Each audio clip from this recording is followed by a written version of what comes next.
बिस्मिल्लाहिर्रहमानिर्रहीम। इन्नल हम्दुलिल्लाहि नहमदुहु व नस्तईनुहु व नस्तगफिरुह व नऊज़ु बिल्लाहि मिन शुरूरि अनफुसिना व मिन सय्यिआति अमालिना मन यहदिहिल्लाहु फला मुदिल्ल लहु व मन युज़लिलहु फला हादिय लहु व अशहदु अन ला इलाहा इल्लल्लाहु वहदहु ला शरीका लहु व अशहदु अन्ना मुहम्मदन अब्दुहु व रसूलुहु व बाद फ़इन्न खैरल हदीथि किताबुल्लाह व खैरल हदी हदी मुहम्मदिन सल्लल्लाहु अलैहि वसल्लम व शर्रल उमूरि मुहदसातुहा व कुल्लु मुहदसतिन बिदअह व कुल्लु बिदअतिन ज़लालह व कुल्लु ज़लालतिन फिन्नार। वक़ाल अज़्ज़ व जल्ल फ़िल क़ुरआनिल मजीद अऊज़ु बिल्लाहि मिनश शैतानिर रजीम बिस्मिल्लाहिर रहमानिर रहीम या अय्युहल्लज़ीना आमनुत्तक़ुल्लाह हक़्क़ तुक़ातिही व ला तमूतुन्ना इल्ला व अंतुम मुस्लिमून। वक़ाल या अय्युहन्नासु इत्तक़ू रब्बकुमुल्लज़ी ख़लक़कुम मिन नफ़्सिन वाहिदा व ख़लक़ मिन्हा ज़ौजहा व बस्स मिन्हुमा रिजालन कसीरन व निसा वत्तक़ुल्लाह अल्लज़ी तसालून बिही वल अर्हाम इन्नल्लाह काना अलैकुम रक़ीबा। वक़ाल या अय्युहल्लज़ीना आमनुत्तक़ुल्लाह व क़ूलू क़ौलन सदीदा युस्लिह लकुम अअमालकुम व यग़फ़िर लकुम ज़ुनूबकुम व मन युति'ल्लाह व रसूलहु फ़क़द फ़ाज़ फ़ौज़न अज़ीमा। अल्लाहुम्मा सल्लि अला मुहम्मदिन व अला आलि मुहम्मदिन कमा सल्लैता अला इब्राहीम व अला आलि इब्राहीम इन्नका हमीदुम मजीद। अल्लाहुम्मा बारिक अला मुहम्मदिन व अला आलि मुहम्मदिन कमा बारकता अला इब्राहीम व अला आलि इब्राहीम इन्नका हमीदुम मजीद। रब्बि इश्रह ली सद्री व यस्सिर ली अमरी वहलुल उक़दतम मिन लिसानी यफ़क़हू क़ौली। वक़ाल अज़्ज़ व जल्ल फ़िल क़ुरआनिल मजीद अऊज़ु बिल्लाहि मिनश शैतानिर रजीम बिस्मिल्लाहिर रहमानिर रहीम यअलमु ख़ाइनतल अअयुनि व मा तुख़फ़िस सुदूर अम्मा बाद। तमाम तारीफ़ें उस अल्लाह अज़्ज़ व जल के लिए लायक और ज़ेबा है जो तमाम जहानों का बनाने वाला और उसे पालने वाला है, और दरूद सलाम उसके आखिरी नबी मोहम्मद सल्लल्लाहु अलैहि वसल्लम पर। हम तमाम यहाँ इस हफ्तेवारी दर के लिए जमा हुए इंशाअल्लाह अज़ीज़ इस मुख्तसर से वक्त में मैं आप तमाम के सामने आज के जदीद दौर का एक बड़ा ही सुलगता हुआ टॉपिक जो है एक बर्निंग टॉपिक जो है रखने की कोशिश करूँगा। और ये एक ऐसा उन्वान है जिसके ताल्लुक से मेरे सामने जो बहुत शदीद या बहुत ज़्यादा सवालात लोगों ने बहरहाल डाले थे। तो जो आज टॉपिक मैं आपके सामने रखूँगा वो होगा पोर्न या पोर्नोग्राफी, न्यूडिटी, अश्लीलता या इस किस्म के फ़हाशी जिसको बोलेंगे, फ़हश वीडियोस को या देखने से, फ़हश को देखने से हम कैसे बचें। तो ये इंशाअल्लाह इस आज का मेरा टॉपिक होगा। और मैंने इसको सुलगता और बर्निंग टॉपिक क्यों कहा, और इससे पहले कि इस उन्वान की तरफ बढ़ूँ एक वजाहत दे दूँ। वजाहत इस माने में है कि जनरली होता ही है कि कुछ उन्वानात, कुछ टॉपिक ऐसे होते हैं जो एक ज़माना गुजरने के बाद जो लोग एक एक दौर से गुजरे, एक ज़माने से गुजरे जिसमें उन्होंने वो बुराइयाँ या बुराइयों की वो शक्लें नहीं देखी, तो ज़ाहिर सी बात है उनके लिए बहुत ताज्जुब खेज़ बात होती है, नई बात होती है, अजीब बात होती है कि ये कौन सा टॉपिक है, ये कौन सी चीज़ है, हमने तो कभी सोचा नहीं, हमने तो कभी देखा नहीं। लेकिन मैं ये कहूँगा ज़माना जिस रफ्तार से गुजर रहा है और ज़माने की रफ्तार के साथ बुराइयाँ जिस रफ्तार से आ रही है, ये बड़ी अफसोस के साथ मैं कह रहा हूँ, हमारे उलमा, हमारे दानिश्वर उम्मत के और हमारे घर के बड़े ज़िम्मेदार इससे बिल्कुल भी गाफिल है कि दुनिया किस रफ्तार से बुराई के किस दहाने की तरफ बढ़ रही है। और वो ये समझते हैं कि जिस ज़माने और जिस दौर से वो गुजरे हैं, दुनिया अभी भी वैसी है, हालात वैसे ही चल रहे हैं, बुराइयाँ उसी कंट्रोल के अंदर चल रही है कि सिनेमा वगैरह गए तो ही कोई बुराई देखने को मिलती है। नतीजतन उनको लगता है हम बड़े सेफ हैं, महफूज हैं अपने घरों के अंदर, लिहाजा हमने अपने बच्चों के हाथ में बिल्कुल खुलकर टैबलेट्स और स्मार्टफोन्स बिल्कुल दे दिए हैं। बल्कि मैंने तो कहीं कई जगह ऐसा देखा हूँ, एक घर के खानदान के लोग आते हैं, एक माँ बाप आते हैं, 4 बच्चे साथ आते हैं तो 8 टैबलेट साथ लाते हैं। मतलब ये कि हर बच्चे के पास एक-एक टैब है, अम्मी का एक एक्स्ट्रा रखा हुआ है, हाथ में एक अलग रखा हुआ है, अब्बा का एक एक्स्ट्रा है, उनका उनका लाके, तो मतलब हर बच्चा अपने एक टैबलेट पर, अपने एक स्मार्टफ़ोन पर, अपने एक स्क्रीन के ऊपर कुछ ना कुछ कर रहा है। और हमको लगता है वो दुनिया की हर बुराई से महफूज़ होकर जो है कुछ ना कुछ अच्छा और खैर का काम कर रहे होंगे। लेकिन जो लोग ज़माना गुज़ार चुके हैं या जिसको मैं कहूँगा आज के एतबार से अगर 45 इयर्स प्लस एज भी है, तो वो लोग शायद मेरी बात को समझ ना पाए या कभी-कभार मेरी इन बातों को यकीन भी ना कर पाएँ। लेकिन जिन लोगों ने ज़माना देखा है, जो ऐसे ज़माने से गुज़रे हैं, जिन्होंने ये दौर देखा है कि इंटरनेट कैसे शुरू हुआ, ख़ास तौर से 1999 के बाद जब इंटरनेट बहुत कॉमन होने लगा और हिंदुस्तान के अगर माहौल में ले तो ख़ास तौर से एक मख़सूस मोबाइल कंपनी जब से लॉन्च हुई, नई एकदम जदीद कंपनी है और उसने इंटरनेट को जो सस्ता किया, उसके बाद जो बुराइयाँ फैली और जो हालात बुरे हुए, तो मैं समझता हूँ हर आदमी इसको समझ नहीं सकता सिवाय उसके जिसने इन हालात पर गौर किया हो या जिसके सामने न चाहते हुए अचानक कोई चीज़ आ गई हो, या वो इंसान हो जो न्यूज़ पढ़ता हो, चीज़ों को देखता हो और समाज पे उसकी गहरी नज़र हो।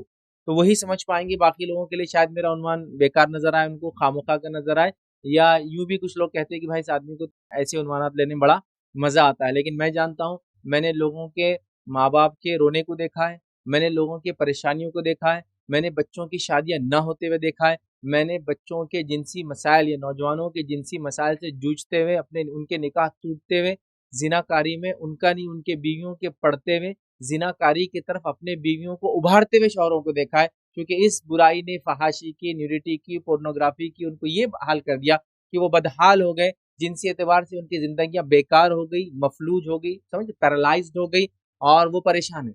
वो चीज देखने का क्या नुकसान होता है मेरा आज का टॉपिक नहीं है वो, बस कैसे बचे वो मेरा टॉपिक है।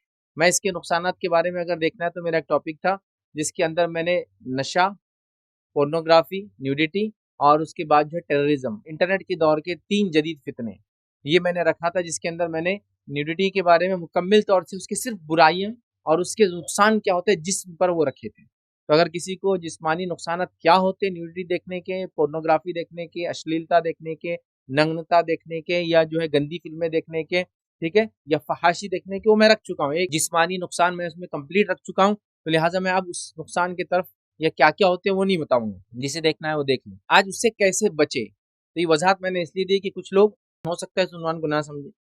हमारी माँ बहनें खासतौर से इस उम्मत की इस उन्वान को बहुत कम समझती है, लेकिन जदीद नस्ल इन चीज़ों से दो चार है। मॉडर्न एज के मॉडर्न यूथ्स इन चीज़ों से दो चार हैं।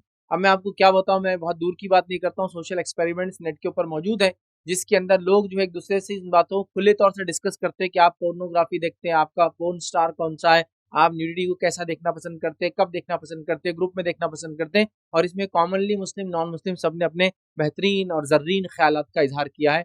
मतलब न्यूडिटी को अब बुरा नहीं माना जाता, पोर्नोग्राफी को कोई बुरा नहीं माना जाता, बल्कि उसको एक वे ऑफ लाइफ समझा जाता है। जिस तरह से लोग पहले जब थक हार के आते हैं तो रिलैक्स होने के लिए बोलते थे खेलते हैं, फिर एक जमाना है रिलैक्स होने के लिए बोलते थे टीवी देखते हैं, फिर एक जमाना है रिलैक्स होने के लिए फिल्में देखते थे, अब रिलैक्स होने के लिए वो पोर्नोग्राफी देखते हैं, न्यूडिटी देखते हैं। मतलब एक इंसान दूसरे इंसान को नंगा देखना पसंद करता है, समझ रहे आप, मतलब एनिमल इंस्टिंक्ट जिसको बोलते हैं, जानवरों वाली सिफत। देखिए अल्लाह रब्बुल इज्जत ने जानवरों को बनाया, किसी के जिस्म पे खाली खाल होती है, किसी के जिस्म पे खाल पर बाल होते हैं, किसी के जिस्म पर खाल कम और बाल ज्यादा होते हैं, है ना, और मुख्तलिफ किस्म के जानवर होते हैं, किसी की शर्मगाह दिखती है, किसी की बालों में छुप जाती है, और उनके नजदीक कोई हया कोई शर्म का कोई तकाजा नहीं होता है, लिहाजा वो अपनी जिंदगी अपने ढंग से जीते हैं। तो इंसान भी उसी किस्म का होना चाहता है, या वैसा दूसरों को देखना चाहता है, या खुद होना चाहता है, उससे उसको लगता है वो रिलैक्स फील करता है। जबकि इस पोर्नोग्राफी के न्यूडिटी के जो उस फर्द पर, उस इंडिविजुअल पर, उसके समाज पर, उसकी सोसाइटी पर, उसकी आने वाली शादीशुदा जिंदगी पर, मैरिड लाइफ पर, और उसकी आने वाली नस्लों पर जो इफेक्ट होता है वो हम भूल जाते हैं। देखिए मैंने एक चीज खाई और अगर खा के मुझे उससे अच्छा लगता है और अच्छा लगने के बाद उसके रिजल्ट्स भी अच्छे हैं, तो फिर मैं समझता हूँ खाना अच्छा है। जैसे आप बाहर से घूम के आए, आपने कहा चलो चाय नाश्ता करते हैं, तो आपने चाय लिए, स्नैक्स खाए, स्नैक्स और चाय का फायदा ये हो कि आप तरोताजा हो गए, रिफ्रेश हो गए, और फिर नेक्स्ट वर्क के लिए, नेक्स्ट काम के लिए रेडी हो गए, तो पता चला खाना भी अच्छा रहा और उसके नतीजे भी अच्छे रहे। लेकिन इन पोर्नोग्राफी की चीजों के देखना अच्छा लगता है, लेकिन इसके नतीजे मुकम्मल तौर से खराब है। मतलब ये एक ऐसा नशा है जो खाते या पीते वक्त अच्छा लगता है, लेकिन इसके बाद से जो फैमिली डिस्ट्रेस, एक आदमी नशा ले लिया, उसके बाद से उसने अपने आप को, कभी कभार सुसाइड कर लेते लोग नशे के अंदर, दूसरों को मार दिया, एक्सीडेंट कर दिया, किसी के घर जला दिया, खुद को आग लगा दी, बीवी बच्चों से रिश्ता तोड़ लिया, तलाकें दे दी, क्या क्या नहीं होता। तो आप कहेंगे ऐसी चीज खाना दुरुस्त नहीं होगा जिसके बाद नतीजे इतने भयंकर हो, लेकिन खाने वाले को बड़ा मजा आता है। तो पोर्न, न्यूडिटी बस उसी की किस्म है, देखने वाले को मजा आता है, लेकिन इसके नतीजे 1% भी इसमें कोई खैर का पहलू नहीं, याद रखिए। कि तो अल्लाह रब्बुल इज्जत याद रखिए, जो भी चीज इंसानियत के लिए खैर है अल्लाह रब्बुल इज्जत उसको जानता है, और उसने वो चीज हमको बता दी, याद है क्या खैर है क्या खैर नहीं, याद रखिए, ठीक है। हो सकता है कभी गोश्त में कोई खैर का कुछ पहलू हो सकता है, जैसे शराब के बारे में जब पूछा गया कि खमर के बारे में सवाल करते, कहा उसके अंदर इंसानियत के लिए थोड़े फायदे तो, लेकिन उसका फायदे के मुकाबले उसके नुकसान बहुत ज्यादा है। तो पता चला किसी में अगर फायदा थोड़ा सा हो और नुकसान बहुत ज्यादा हो, तो जाहिर सी बात है वो चीज को भी ऑप्ट नहीं किया जाएगा, वो ऑप्शन को भी लिया नहीं जाएगा।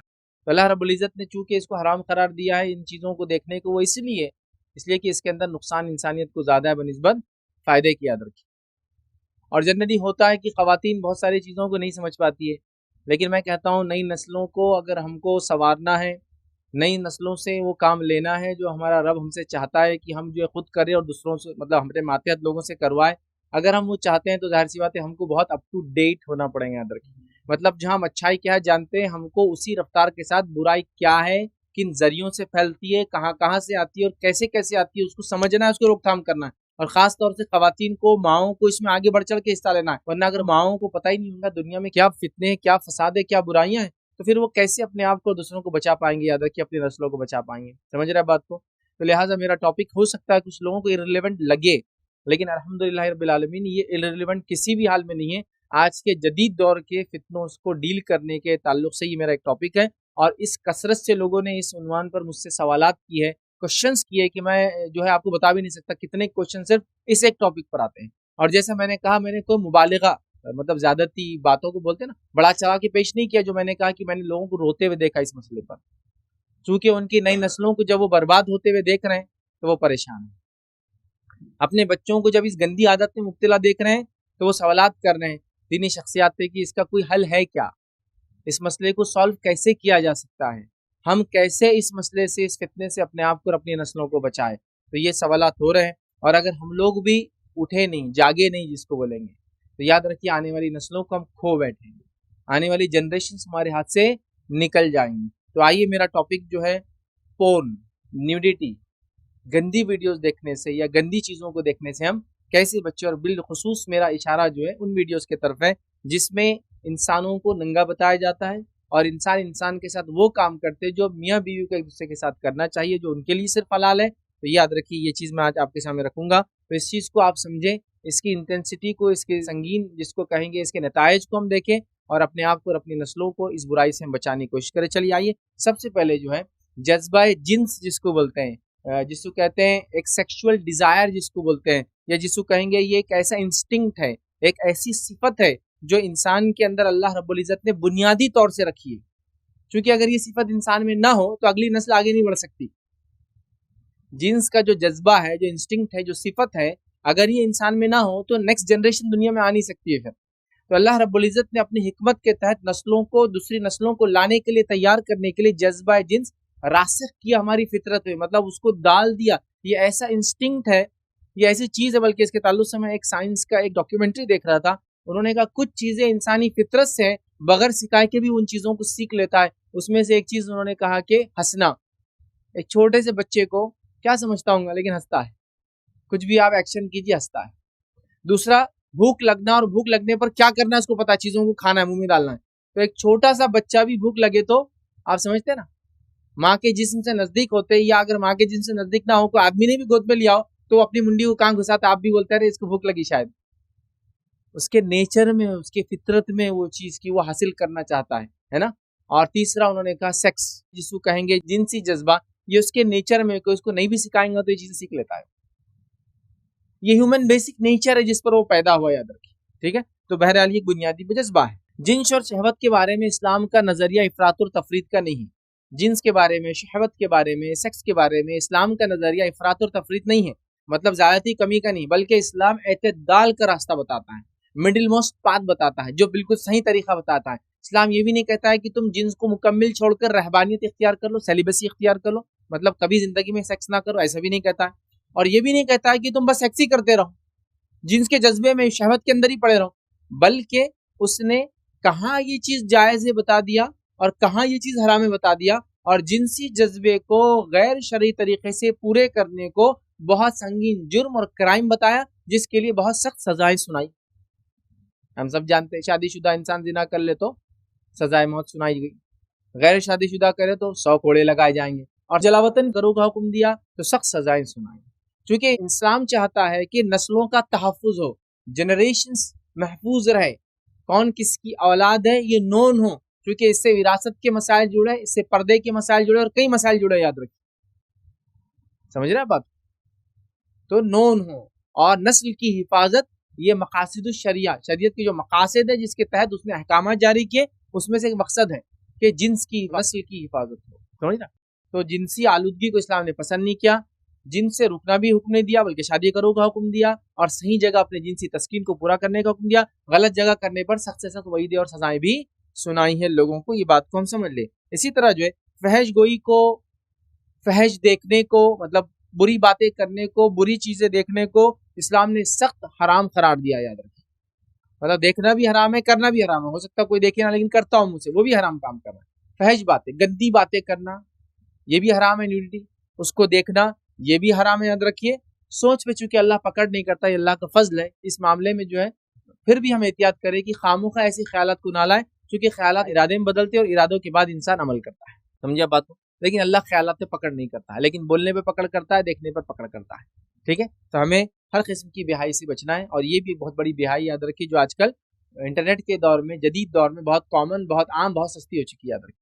चलिए आगे बढ़ते हैं। अब पोर्नोग्राफी से, न्यूडिटी से हम कैसे बचे, मैं 4 नुकात आपके सामने रखूंगा और हर पॉइंट के अंदर 3-3 पॉइंट रहेंगे मेरे, मतलब टोटल 12 पॉइंट के अप्रोक्सीमेट कह रहा हूं, आगे पीछे हो सकती है चीजें, मैं रखने की कोशिश करूंगा। पहला मेरा नुक्ता आज का जो होगा वो ये होगा कि जो शख्स इस लत में मुब्तला है, मतलब गंदी फिल्में देखने का आदी है, गंदी चीजें देखने का आदी है, अश्लीलता न्यूडिटी देखने का आदी है, पोर्न देखने का आदी है, पहला मेरा पॉइंट होगा इस लत में मुब्तला शख्स इसे कैसे छोड़े, पहला। दूसरा पॉइंट मैं आपके सामने रखूंगा, छोड़ने के बाद दोबारा अगर ये ख्याल आता है और इसमें मुब्तला होना चाहे तब क्या करे, ठीक है, छोड़ दिया, बाद में ख्याल आता रहे, दिल बोल रहा फिर करना, तो क्या करे। तीसरा पॉइंट मेरा होगा सब कुछ करने के बावजूद भी ये गुनाह हो जाए तब इंसान क्या करे। और चौथा पॉइंट मैं रखूंगा किसी दूसरे को हम इस गुनाह में पाए तो हम क्या करें, पहले हम खुद कैसे छोड़े, दूसरा पॉइंट रहेगा छोड़ने के बाद अगर दिल चाहे तो क्या करे, छोड़ने की कोशिश की, तौबा किया, सब कुछ किया, फिर भी हो जाए तो क्या करे, और किसी दूसरे को इस गंदी आदत में पाए तो हम क्या करें। तो ये 4 पॉइंट होंगे मेन, और इस मेन पॉइंट के अंदर मैं 2-2, 3-3 सब पॉइंट्स इंशाल्लाह आपके सामने रखूंगा और बहुत सरसरी तौर से हम इसको देखेंगे ताकि हम वो करें। अब बहुत सी बार जब ऐसे टॉपिक्स लिए जाते हैं तो लोगों का क्या बोलना होता है, अरे यार इससे क्या होंगे, तो बहुत कॉमन बातें हैं, अरे यार इससे क्या होंगे, तो बहुत कॉमन बातें, तो सबको मालूम कि छोड़ दो, बोलते तो नहीं देखना तो छोड़ देते, सही बात। नहीं कुछ और बताओ। अब मैं कुछ और क्या बताऊं कि फरिश्ते आके आपको छुड़ाएंगे, मैं ऐसा छू बोलूंगा और आपके जहन से सब चीजें निकल जाएंगी बुराई, ऐसा तो कुछ भी नहीं है। देखिए अगर मैं ये कहूं कि आप नशा छोड़ना है तो नशे को खरीदे मत, नशे को लीजिए मत, नशे को पीजिए मत, नशे के करीब मत जाइए, नशे के करने वाले लोगों के करीब मत जाइए, यही समझाऊंगा ना आपको। अब बोल नहीं ये छोड़ के आप बोलो दूसरा कुछ, मतलब मैं नशा करने वालों के पास बैठूंगा, नशा जहां मिलता वहां जाया करूंगा और सब करूंगा, लेकिन फिर भी आपने कुछ ऐसा बताओ कि छू और मेरी आदत छुट गई। तो मेरे पास, जिसको आप आम जबान में कहते हैं, कोई मैजिक वॉन्ड नहीं है, मतलब क्या बोलते हैं उसको, जादुई छड़ी मेरे पास कोई भी मौजूद नहीं है जिसके जरिए मैं आपको कुछ भी ऐसा सोल्यूशन दूं जिस सोल्यूशन के जरिए जो है कोई भी इसका हल मौजूद हो, याद रखिए मेरे पास ऐसा कुछ भी नहीं है, ठीक है। तो लिहाजा आप लोगों को या हम लोगों को, जो शख्स भी इसमें मुब्तला है उसको खुद जाती कोशिश करना पड़ेगी, याद रखिए, उसके बगैर इसका कोई हल मौजूद नहीं है। तो लोग कैसा रहता, हमेशा जब भी ऐसा होता ना, अरे यार ये तो पहले से मालूम था, नहीं, आपको पहले से मालूम हो भी तो इसका हल और सोल्यूशन निकालना है, याद रखिए, ठीक है। तो आज जो बातें बोलूंगा कॉमन बातें आप सब जानते हैं, फिर भी मैं दोहरा रहा हूँ, याद रखिए ये आपके खुद के लिए, हमारे खुद के लिए, हमारे बच्चों के लिए, हमारे आस पड़ोस के लिए, उम्मत मुस्लिमा के लिए, किसी के लिए फायदेमंद हो सकता है, मर्दों के लिए, उसकी औरतों लड़कियों के लिए, सबके लिए फायदेमंद हो सकता है। चलिए आइए, पहला जो हमारा आज का पॉइंट था, इस लत में मुब्तला शख्स जो छोड़ने का इरादा रखता हो वो क्या करे। इस लत में, गंदी फिल्मों की देखने की लत में एक इंसान लगाए, अब अगर उसको छोड़ना चाहता है तो वो क्या करे, पहला हमारा पॉइंट था उसको हम देखेंगे। तो इस पहले पॉइंट का जो पहला पॉइंट होगा वो ये, फौरी एक्शन ले। फौरी एक्शन ले मतलब फौरन इसको छोड़ने की कोशिश करें। ये कोई ऐसा मर्ज नहीं है कि जिसको आप बोलेंगे आज मैं 4 देखता हूँ फिल्में तो कल 3 देखूंगा, फिर 1 महीने बाद 2 देखना शुरू करूंगा, फिर उसके 1 महीने बाद 1 देखूंगा। इस आदत को आपको फौरी छोड़ना होगा। हाँ, छोड़ने के बाद कोई अल्टरनेट आदत आप डाल सकते हैं कि वीडियो देखने की आदत हो ही गई और मैं गंदी फिल्में देखने का आदी हूँ, तो गंदी फिल्मों के बदले आप छोड़ने के लिए अच्छी डॉक्यूमेंट्रीज की तरफ आ सकता है, डॉक्यूमेंट्रीज के बाद कुछ हिस्टोरिकल चीजें देख सकता है, और फिर धीरे धीरे करके उसका जज्बा जो वीडियो देखने का था वो धीरे धीरे बुरे वीडियो से अच्छे वीडियो की तरफ, अच्छे वीडियो से ऐसी वीडियो जो नफा बख्श हो, डॉक्यूमेंट्रीज एजुकेशनल वगैरह, और उसके बाद धीरे धीरे करके वीडियोग्राफी को देखने में उसने अपनी कमी ला ली, क्योंकि न्यूडिटी भी जो देखता है वीडियोग्राफी देखने की एक लत आदत में से एक आदत है। तो हमें इस आदत को फौरन छोड़ना है, इसके लिए इंतजार नहीं करना है। इस बात को मुझे और आपको बहुत जल्दी समझना है। अगर हमने ऐसा ना किया, बच्चों के साथ ऐसा ना करवाया, मैं खास तौर से वालिदैन से बोलूंगा बच्चों को बचपन में कोई भी वीडियो देखने की आदत लगने ना दे। बचपन में वीडियो देखने की आदत ही इंसान को बड़े होने के बाद इस बुरे वीडियो के देखने की तरफ मजबूर करती है। और स्मार्टफोन्स तो कभी अपने बच्चों और नौनिहालों के हाथ में कभी ना दे। जो समझते हैं हमारी मालदारी की अलामत ये कि हमारे बच्चों के पास जेब में एक हाथ में एक हैंडसेट रहता है, ये कोई मालदारी की अलामत नहीं है जब तक कि इसका सही इस्तेमाल ना हो और इसकी जरूरत ना हो। जरूरत भी, चीजों की जरूरत होना असल होता है। तो बहरहाल इस चीज को हम समझे। तो पहला, अचानक इसको छोड़ने की कोशिश करें, वैसे अचानक छोड़े जैसे साहबा ने बुराई को छोड़ा, और ये ईमानी तकाजा।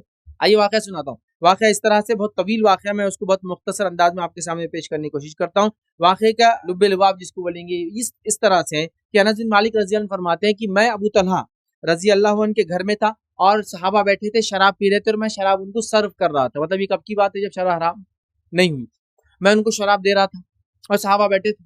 और अचानक मदीने में एक मुनादी, एक आवाज देने वाले ने आवाज दी कि लोगों शराब हराम कर दी गई। जैसे ही शराब हराम कर दी गई है ये सुना तो अबू तलहा के घर में जो शराब थी उन्होंने मंगवाया और मंगवा के उसको बहाने लगे, मतलब घर के बाहर पलटा देने लगे। बैरल्स में होती है शराब, और शराब तो आपको मालूम है जितनी पुरानी शराब उतनी अच्छी शराब। अब मैं कोई शराबी नहीं हूँ या शराबी नहीं था, लेकिन ये दुनिया में आम बात है और सबको मालूम रहता है, ये बोला जाता बताया जाता, फिल्मों में देखा होगा आपने। और मैं केमिस्ट्री का स्टूडेंट हूँ तो शराब की किस्म, उसके नाम, उसके परसेंटेज सब जानता हूँ, ठीक है। तो बहरहाल तो शराब बहाई जाने लगी। देखने वालों ने ये कहा, ऐसा लग रहा था जैसे कि लोगों ने खूब शराब पी ली और किसी ने उनका कत्ल कर दिया, तो क्या होता पेट में खूब शराब हो और वो कत्ल बहने शुरू हो जाएंगे। ऐसी शराब बहने लगी सड़कों पर, और मदीने की गलियों में 100 साल पुरानी शराबें बहने लगी, जो कि लकड़ियों के डब्बों में बनाई जाती है। तो शराब बहने लगी, बल्कि रिवायत में अल्फाज आता है कि फजीख नामी शराब थी जो वो खास पी रहे थे उस वक्त, जो अनस बिन मालिक दे रहे हैं, जब शराब हराम नहीं हुई थी। तो कहा वो शराब बहा दी गई, लोगों ने ताज्जुब किया और शराब बहा दी गई। अभी शराब पी रहे थे साहबा, ऐलान सुन लिया, कट सीधा छोड़ दिया। ये तो ईमानी तकाज़ा है, ये ईमानी तकाज़ा है। तो हम बुरी फिल्में देख रहे थे, हमको उसकी बुराई मालूम ही, हमने अचानक उसको छोड़ा। यही करना पड़ेगा, सोल्यूशन नहीं। हल्लुल्लु करके अगर इजाज़त दूंगा तो सालों गुजर जाएंगे, इसका हल निकलने वाला नहीं है, ठीक है। तो ये पहला काम करना है, अचानक चीज़ों को छोड़ना है। इसी तरह अचानक चीज़ों को छोड़ने के बाद जो काम आपको करना है उसी नुक्ते के अंदर, वो इंटरनेट को आप या तो कम कर दे या तो निकाल दे, क्योंकि इंटरनेट ही वो जरिया है जहाँ से आप ही देखते हैं। तो इंटरनेट को कम कर दे या इंटरनेट को सिरे से निकाल दे घर से, ठीक है। ये दूसरा इसी पॉइंट के अंदर। इसी तरह जो है एंड्रॉयड मोबाइल या स्मार्टफोन्स अगर यूज करते हैं तो स्मार्टफोन्स और एंड्रॉयड मोबाइल का इस्तेमाल खत्म कर दे या कम कर दे। जरूरत है तो इस्तेमाल करे, वरना खत्म कर दे। वरना फालतू चीजों को देख देख के लोग क्या करे, अपनी जिंदगी अपनी जवानियां सब बर्बाद करे। याद रहे, चूंकि मैंने पोर्नोग्राफी के, अश्लीलता के, नंगेपन के नुकसान क्या होते हैं जिस्मानी सब रख चुका हूँ। मेरा एक वीडियो का मैं नाम भी ले चुका हूँ, आपको उस वीडियो में आप देख ले, जिसके अंदर मैंने ड्रग्स, न्यूडिटी और टेररिज्म के नुकसान क्या होते हैं वो रखे, तो आप उसको देख लें एक बार। समझ रहे हैं बात? तो ये बड़ी अहम चीज़ है, याद रखिए, ठीक है। तो एंड्रॉयड फोन, स्मार्टफोन्स के इस्तेमाल को एकदम कम कर दे। इसी तरह सोशल मीडिया के इस्तेमाल को बंद कर दे, क्योंकि वहीं से आदत लगती है लोगों को। इसी तरह जो अगर किसी ज़रूरत के तहत मोबाइल या इंटरनेट वगैरह इस्तेमाल भी करना पड़े तो तन्हाई में कभी इस्तेमाल ना करें, अकेले में कभी इस्तेमाल ना करें। इसी तरह जो शख्स फहाशी या फहश वेबसाइट्स वगैरह देखता है, वो अकाउंट्स अगर उसमें हो तो बंद कर दे। इसी तरह अगर कंप्यूटर्स वगैरह में अगर सेव होंगी तो उसको डिलीट कर दे, याद रखिए, अपने कंप्यूटर में से, और उसको बिल्कुल खत्म कर दे, अपने स्मार्टफोन, अपने एंड्रॉयड, अपने जहां भी उसने सेव किया है। इसी तरह तमाम दोस्तों को और ऐसे लोगों से दूरी इख्तियार कर ले जो लोग इस चीज में आपको मुब्तला करते हैं। ऐसे दोस्त, ऐसे लोग जो आपको इस तरफ बढ़ावा देते थे, या ऐसी मजलिसें जिस मजलिसों में जाकर इन चीज़ों को बढ़ावा मिलता है, उनसे आपको अपना रिश्ता कट कर देना पड़ेगा, रिश्ता खत्म कर देना पड़ेगा। ये तमाम चीज़ें आपको जहन में रखना है। दूसरा पॉइंट इसी के अंदर, जो पहले पॉइंट के अंदर था, वो ये था अपनी ईमानी कमजोरी का इलाज करें, क्योंकि ईमानी कमजोरी की वजह से इंसान गुनाहों की तरफ जाता है। तो ईमानी कमजोरी में सबसे पहला काम करना है अपनी तौहीद को मजबूत करें। एक अल्लाह पर ईमान कैसा हो, ठीक है, और वो कैसे हमको जजा और सजा दे सकता है, मजबूत करें, पहला काम। दूसरा काम करना है नमाजों की आप पाबंदी करें, क्योंकि नमाजों की पाबंदी की वजह से ही बहुत सारे मामला हल हो सकते हैं, वरना मामला हल नहीं होंगे। इसलिए कि नमाज के ताल्लुक से कुरान ने क्या फरमाया और कहा, हम सब वो आयत को जानते हैं। अल्लाह फरमाता है इन्ना सलात तन्हा अनिल फहशाई वल मुनकर, कि नमाज जो है फहश और मुनकरात से इंसान को रोकती है, याद रखिए, है ना। तो फहश और मुनकर से बचने का तरीका नमाज है, याद रखिए। तो नमाजों की पाबंदी करना, ईमानी कमजोरी को दूर करना है। दूसरा, नमाजों की पाबंदी करना, याद रखिए, इसलिए कि नमाजें हमको बुराई से रोकती है। इसी तरह जो है नजरों की हिफाजत करना है, नजरों को नीचे रखकर, नजरों की हिफाजत करना, नजरों को नीचे रखकर। अल्लाह रब्बुल इज्जत ने कुरान में क्या फरमाया, कुल लिल मुमिनीना यगुज्जू मिन अबसारिहिम व यहफजू फुरूजहुम, कि अल्लाह रब्बुल फरमाता है कह दो मोमिन मर्दों से कि अपनी नजरों को नीचे रखे और अपनी शर्मगाह की हिफाजत करे। याद रखिए, तो नजरों को नीचे रखना और शर्मगाह की हिफाजत करना, ये बड़ी अहम चीज़ है, याद रखिए हमारे लिए। और इस चीज़ को हमको समझना है, याद रखिए, क्योंकि अगर नजरें नीची नहीं हुई तो शर्मगाह की हिफाजत नहीं हो सकती। आप इस चीज़ को समझे कि नजरों को भी नीचे रखना है हमको, और शर्मगाह की, याद रखिए, हिफाजत करना है। इस चीज़ को आप जो है अपने जहन में रखें। इसी तरह जो है इस बात का भी इल्म हम रख ले हमेशा कि अल्लाह ताला हमें हमेशा देख रहा है। तो ये चीज़ जब हमारे जहन में होंगी इंशाल्लाह, तो हम चीज़ों से, बुराई से डर कर रहेंगे। और अल्लाह क्या फरमाता है कुरान के अंदर, वो आयत का हिस्सा मैंने आपके सामने पढ़ा था, इसमें अल्लाह फरमाता है यअलमु खाइनतल आयुनी वमा तुख्फी सुदूर। अल्लाह फरमाता है, कहता है अल्लाह निगाहों की चोरी तक से वाकिफ है। वो खाइन नजर से जो इंसान डाल देता है ये सोच के कोई देख नहीं रहा है, अल्लाह उससे भी वाकिफ है। फिर अल्लाह फरमाता है चोरी तक से वाकिफ है, और वो राज तक जानता है जो सीनों में छुपे हैं। तो अल्लाह खाइन नजर को भी देखता है और दिल के राज भी जानता है। तो इंसान ये चीज को हमेशा ध्यान में रखे। इसी तरह तीसरा पॉइंट इस पहले पॉइंट के अंदर वो ये है कि रोजमर्रा के मामूलात में तब्दीली लाए। जो आदमी इसका आदी था, अब इसको छोड़ना चाहता है, तो डेली रूटीन में चेंजेस लाना पड़ेंगे। तो उसमें क्या क्या करना है, रोजाना के कामों के अंदर जो है एक उसका, जिसको हम कहेंगे रूटीन बनाए, खाली ना रहे, मतलब कुछ ना कुछ वर्क करने का स्टाइल तैयार करे। दूसरा काम, सेहतमंद ग़िज़ा और मुनासिब नींद ले, अच्छा खाना खाए और सोने की अच्छी कोशिश करे। इसी तरह रोजाना वर्जिश करके अपने जिस्म को थकाए। यूथ से नौजवान बच्चे होते हैं, 10 साल से ऊपर उम्र होती है, खूब खेलने लगाए, दौड़ाइए, एक्सरसाइज कराइए उनकी एज अप्रोप्रिएट, मतलब उम्र के हिसाब से, और उनका मतलब इतना कि वो थक जाए उस कसरत में, उस खेल में, उस कूद के अंदर। और आज के ज़माने में बड़ा पहला एक ज़माना था, हम लोगों का ये हाल था कि हम घर से बाहर ज़्यादा होते तो घर वाले बोलते अंदर आओ रे, अरे अंदर आओ रे, पकड़ पकड़ के लाते। तो कोई क्रिकेट खेल रहा, तो कोई फुटबॉल खेल रहा, तो क्या कबड्डी चल रहा, खो खो चल रहा, और क्या था, गिल्ली डंडा, है ना, खेले ना सब आप लोगों। तो ये सब गेम चल रहे, और क्या चल रहा, वो बॉल से एक दूसरे को मार रहे, और पता नहीं क्या क्या गेम्स थे वो। मतलब फिजिकल एक्सरसाइज का यह हाल था कि सिर्फ पसीने में नहाए हुए होते, और घर वाले बोलते हैं अंदर आ जाओ, कुछ तो पढ़ो, कुछ तो लिखो, खाना तो खा लो। अभी हाल ये बच्चों का वो ऐसा गर्क है कमरे के अंदर वो हैंडसेट में कि उसको ले जा के लात मार के हकाल रहे, फिर थोड़ी देर बाद घर में आ जाता हूँ, फिर बैठा हुआ, अरे अभी बाहर करके आए थे, फिर जा खेलने, फिर वो अंदर। मतलब आप हकाल रहे तो कमरे से निकलने को रेडी नहीं। तो कसरत, जिस्मानी कसरत से इंसान जब थकता है ना, याद रखिए, तो उसके हार्मोन्स वगैरह कंट्रोल में होते हैं। वरना उसकी एक्टिविटीज अगर कसरत वगैरह सही ना हो तो उसकी हार्मोनल एक्टिविटीज बढ़ जाती है। इंसान जब बालिग होता है, खासतौर से अडल्ट होता है, और बहुत सारे इश्यूज हो जाते हैं। इंशाल्लाह जिसका भी मौका रहा तो हम देखेंगे कि बच्चा जब चाइल्डहुड से निकलकर टीन एज में आता है तो क्या क्या तब्दीलियां जिस्मानी वगैरह होती है, ताकि हम समझे अपने नस्लों को इसकी तालीम दे सके। बहरहाल, तो एक्सरसाइज कसरत करें। इसी तरह खाली वक्त का सही इस्तेमाल करें, क्योंकि खाली वक्त ही इस चीज़ से मजबूर करता है। इसी तरह जिस घर वगैरह के अंदर अगर इसको इस्तेमाल करते हो, याद रखिए, तो उसके अंदर लोगों के सामने उस टीवी वगैरह इंटरनेट को इस्तेमाल करें। इसी तरह अगर आपको कुछ काम ना हो तो घर की सफाई कीजिए, कुछ भी काम नहीं, मैं मर्द औरत दो से खिताब, घर की सफाई कीजिए, गाड़ी का मेंटेनेंस रिपेयर कीजिए, घर के आसपास गार्डनिंग का काम कीजिए, किताबें पढ़िए। हाँ, ये सब बहुत सारे काम है। आस पड़ोस वालों की मदद कीजिए, मोहल्ले के अंदर सोशल वर्क कीजिए, कुछ भी कीजिए, लेकिन खाली मत रहिए, क्योंकि खाली होने से ये सारे पॉइंट्स मैं सजेस्ट करूंगा जो छोड़ना चाहता है उसके लिए। आइए हमारा दूसरा मेन पॉइंट की तरफ हम जाते हैं। वो ये था कि अब एक तो था कि जो छोड़ना चाहता है वो क्या करे, दूसरा छोड़ दिया और छोड़ने के बाद फिर से याद आती है, टेम्पटेशन होता है, वसाविस आते हैं और दिल चाहता है फिर उस तरफ जाऊं कि उसको देखूं, तो उससे रुकने के लिए क्या करे। तो पहला पॉइंट था छोड़ने के लिए क्या करे। अब जो पॉइंट देखेंगे, छोड़ दिया लेकिन फिर दिल चाह रहा उसमें मुब्तला हो, फिर एक टाइम लैप्स के बाद दिल चाह रहा मैं जाऊं, फिर शैतानी वसवसे आ रहे कि मैं ये करूं, तब क्या करना चाहिए, उसके बारे में कुछ पॉइंट रखता हूं। तो उसके अंदर पहला पॉइंट, दूसरे पॉइंट का पहला पॉइंट ये है कि शैतान के खुतुवात से बचे।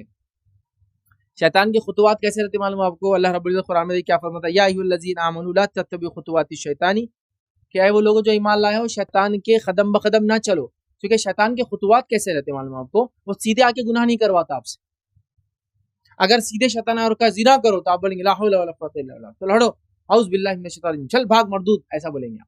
लेकिन शैतान आके बोलता, बाजू तुम्हारे एक लड़की रहती, बात करने में क्या जाता, बात तो, हाँ सही बात है, बात करने में क्या जाता, बात कर ली। अब बातचीत तो रोज करे, हाथ मिलाने में क्या जाता, हाँ यार बातचीत तो रोज करे, हाथ मिलाने में क्या चल रहा। फिर अब हाथ भी मिलाना शुरू कर, बातचीत करे हाथ मिला रहे, बातचीत कर रहे हाथ मिला रहे, घूम लिए तो क्या जाता, तो यार बातचीत तो कर रहे हाथ भी मिला रहे, घूम लिए तो क्या जाता, चलो घूमना शुरू होगा। अब घूम लिए, बातचीत कर रहे हाथ मिला रहे, तो थोड़ा बहुत जिस्मानी तौर से टच कर लिए तो क्या जाता, हाँ सही बात है, थोड़ा बहुत ऐसा हो जाता तो क्या जाता। उसके बाद फिर जिना कर ली तो क्या जाता, बाकी सब तो करे जिना हो। खुतुवात, सीधा नहीं ले गया उसने जिना की तरफ, स्टेप बाय स्टेप, ये है खुतुवात। तो आपने छोड़ दी बुराई को, तो आप फिर क्या करेंगे, मुब्तला करेंगे। एक तो ऐसी ख्वाहिश उठाएंगा कि फिर से वही देखो, और दूसरी ख्वाहिश क्या करेंगे, वैसे नहीं उठाएंगा, जान दो इंटरनेट का सही इस्तेमाल तो शुरू करो, फिर से इंटरनेट का इस्तेमाल शुरू होगा सही तो गलत भी शुरू होगा। तो आपको बचना है उसके खुतुवात से, ही बात याद रखिए। दूसरा काम जो करना है याद रखिए, खुतुवात से जब उसके बचना है तो क्या एहतियाती तदाबीर करेंगे उसके अंदर। तो आप पहला काम तो ये करेंगे, फोन को ब्लॉक कर देंगे। आप अगर इंटरनेट यूज भी करते, कंप्यूटर यूज करते हो, तो ये टेम्पटेशन आ रहे हैं आपको, वसवसे आ रहे हैं, फिर से दिल बोल रहा है चाह रहा देखना, तो आप फोन ब्लॉकर्स होते हैं, मतलब ऐसे सॉफ्टवेयर्स होते हैं जो ऐसे साइट्स को ब्लॉक कर देते हैं।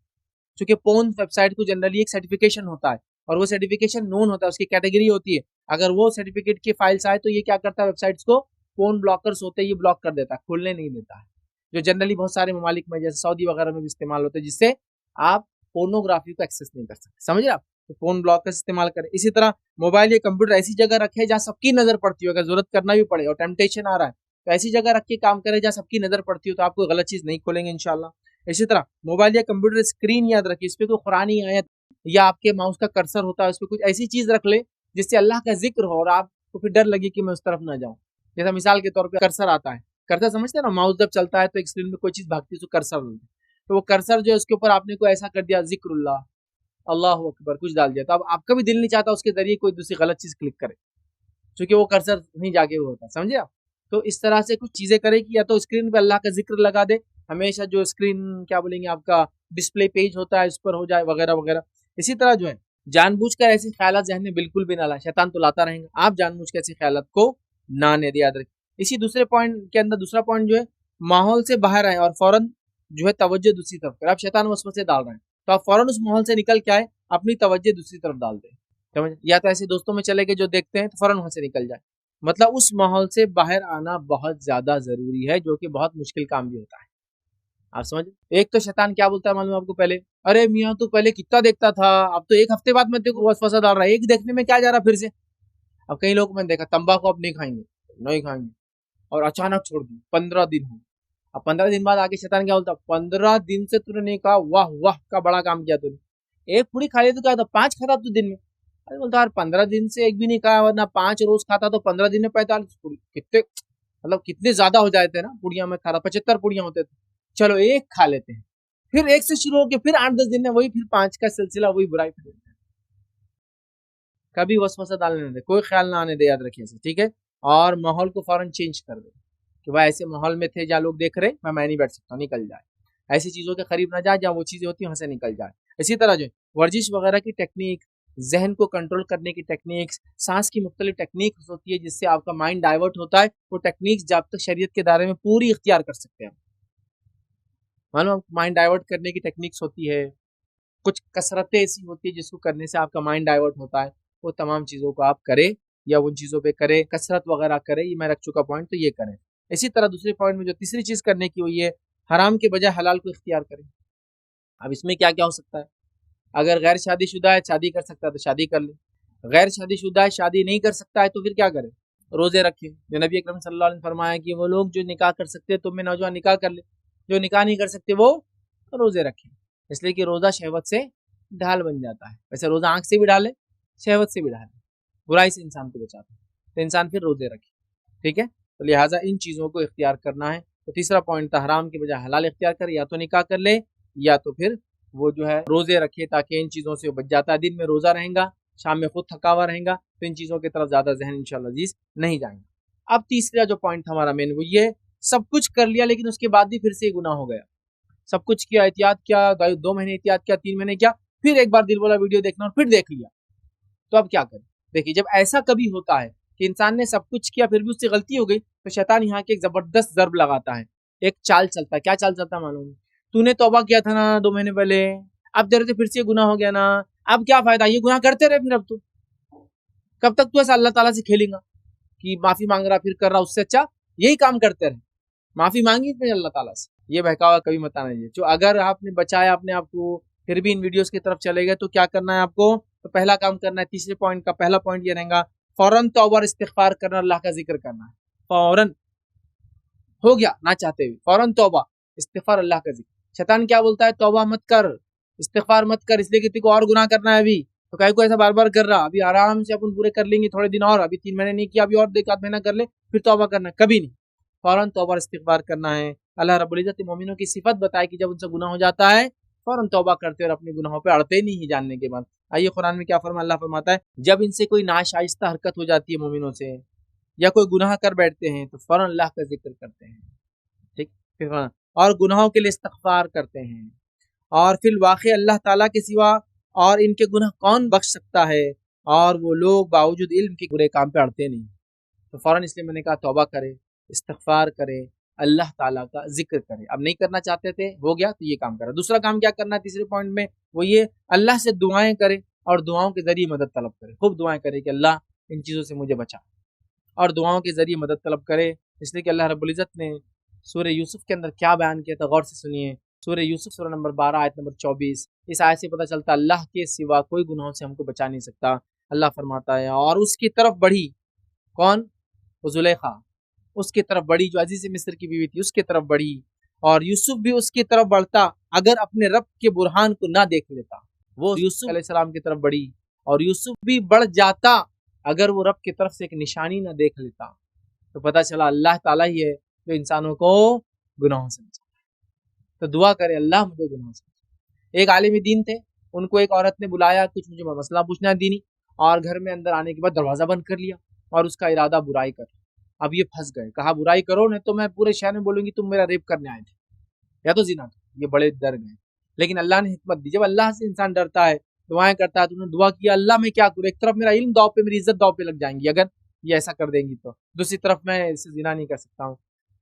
तो कहा एक अल्लाह ने फिर उनको हिकमत सुझाई, कहा कि बस मुझे थोड़ा सा मौका दो, मैं बैतुल खला जाके आना चाहता हूँ। उसने कहा चले जाओ, पैखाना बैतुल खला टॉयलेट। वो टॉयलेट में गए और पुराने जमाने के टॉयलेट कैसे होते थे आपको मालूम है ना, वैसे फ्लश नहीं होते थे, वो नीचे होता था, फिर वो गंदगी बाहर की नाली में गिरती थी, मालूम है आप, पर्दे लगे हुए होते थे, अगर किसी को जमाना याद हो, गांव में आज भी होता है, वो था जिसमें गिलाजत होती है थोड़ी बहुत। वो वहां गए और पूरी गिलाजत ली और पूरे आंख पे मल लिया और बाहर निकल के आ गए। अब उसको इतनी घिनाई देख के पैखाने में लथपथ, सब निकलो बोले यहाँ से घर से बाहर। देखो अल्लाह ताला ने बचा लिया ना, गुनाह से बचा लिया ना। तो बस दुआ करने के बाद अल्लाह से दुआ की, जैसा यूसुफ अलैहिस्सलाम को अल्लाह ने दिखा, दुआ कीजिए अल्लाह मुझे वो करना है। और तीसरे पॉइंट का जो तीसरा पॉइंट हम देखेंगे, गुनाहों के बाद नेकी कर लीजिए फौरन। इसलिए कि अल्लाह ने कुरान में फरमाया इन्नल हसनाति युज़हिबन सय्यिआत, के हसनात नेकियां गुनाहों को हटा देती है, मिटा देती है। तो गुनाह हो गया, नेकी कर ले। आइए रिवायत एक वाकया, एक शख्स आए अल्लाह के रसूल सल्लल्लाहु अलैहि वसल्लम के पास आए और कहा अल्लाह के रसूल सल्लल्लाहु अलैहि वसल्लम मैं तो हलाक हो गया, मैं तो बर्बाद हो गया। कहा क्या हुआ? तो कहा मैंने एक औरत से जिना छोड़ के सब कुछ कर लिया। तो आप सल्लल्लाहु अलैहि वसल्लम मुंह फेर दिया। उसके बाद आपने कहा इन्नल हसनाति युज़हिबन सय्यिआत, अब वो तौबा थी तेरी, ये हसनात क्या करते हैं, सय्यिआत को खत्म कर देते हैं। समझ रहे आप बात को?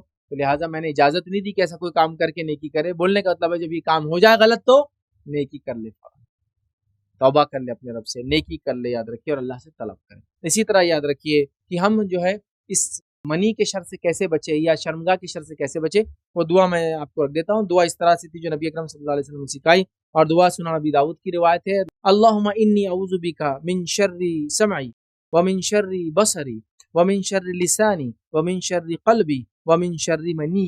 ये अल्लाह के रसूल सल्लल्लाहु अलैहि वसल्लम फरमाया अल्लाहुम्मा इन्नी अऊज़ु बिका मिन शर्रि समई, अल्लाह मैं तुझे पनाह मांगता हूँ सुनने के शर से, व मिन शर्रि बसरी और देखने के शर से, व मिन शर्रि लिसानी और जबान के शर से, और व मिन शर्रि क़ल्बी और दिल के शर से, व मिन शर्रि मनी और मनी के शर से। मनी समझते हैं ना, स्पर्म के शर से, शर्मगा के शर।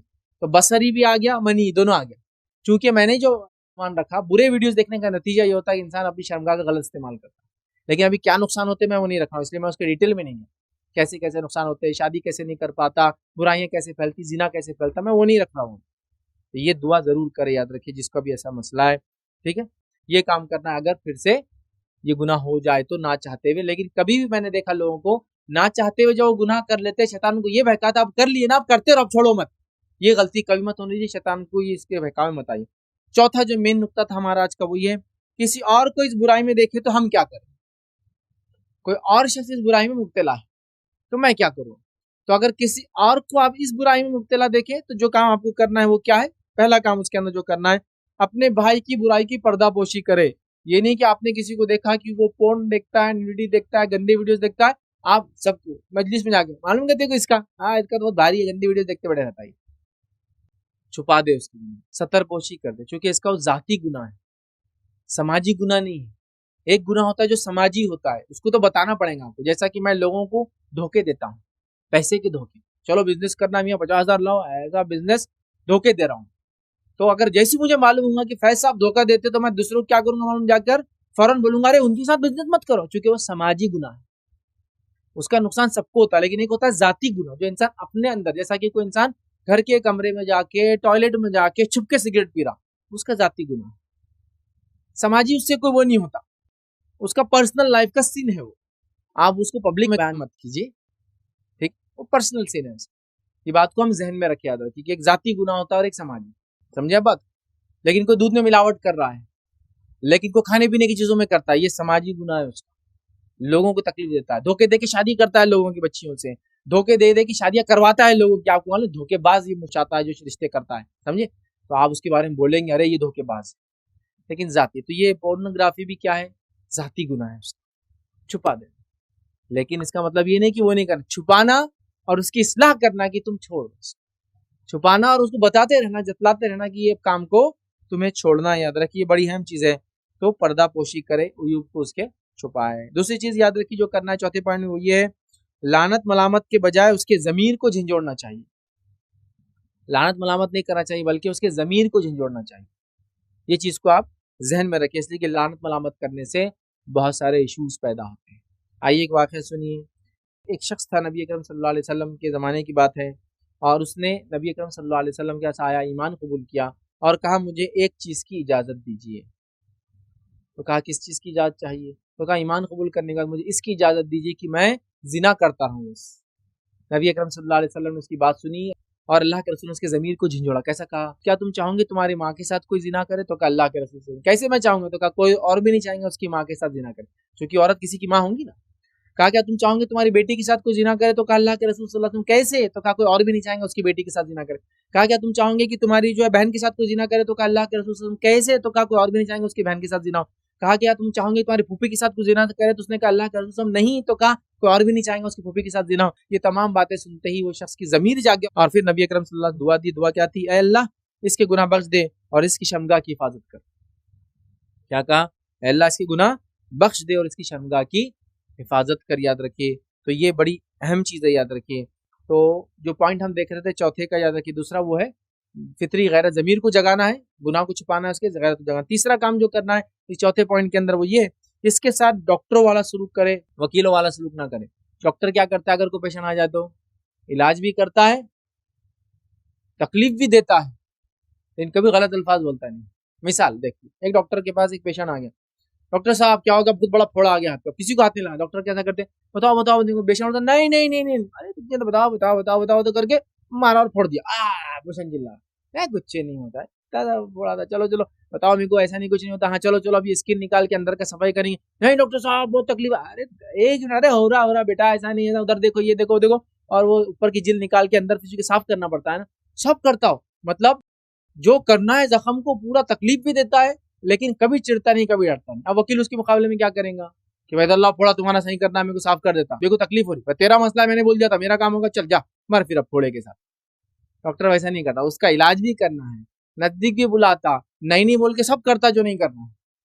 लेकिन वकील क्या करेगा? दलील पे बात करेंगे, देखो तुम्हारे फायदे के लिए बोल रहा ना मैं फोड़े को फोड़ना, तुम नहीं बोल रहे, तुम्हारा मसला, जाओ मरो। डॉक्टर वैसा नहीं करेंगे, कहेंगे नहीं नहीं ऐसा नहीं है, आओ आप बैठो, ठीक है अपन कुछ नहीं करेंगे, सर मेरे को सिर्फ बताओ। आपको मालूम बताओ बोले तो इन्हें आप खत्म कर देने वाला, बताते ही लिया तो एक मिनट, जरा जरा जरा दबाए, भूल गया, चलो कुछ नहीं, माशाल्लाह इतने ताकतवर इंसान है, जवान है, क्या होता, समझे ना। लेकिन वकील का कैसा रहेगा? दलील, भाई मैं तेरे लिए काम कर रहा हूँ और तू मुझे बुरा बुरा बोल, मैं तो करूँगा जा। वैसा नहीं, मोहब्बत का रवैया, मुनसियत का रवैया, खैर खाई का रवैया, समझदारी वाला रवैया। ये नहीं कि उसका मसला मैं कब वो करूँ, मैं कितना समझा रहा मैं तेरे को, नहीं सुनता तू, पोर्नोग्राफी देख रहा, चल जा जो करना है। नहीं मेरे भाई क्यों देख रहा है? देखना अच्छी बात नहीं है, कुछ देखते बड़ा क्या देख रहा अकेले में, बता मेरे को। नहीं नहीं नहीं, अगर वो देख रहा हूँ तो भाई बिल्कुल मत देख उसको। ये नहीं कि भाई मैंने तेरे को समझा दिया, अब तेरे को देखना, अकेला देखना, अपने साथ रहे तो देखना नहीं, ये नहीं, छोड़ो मत उसको, छोड़ देंगे तो शैतान का साथी बन जाएंगे।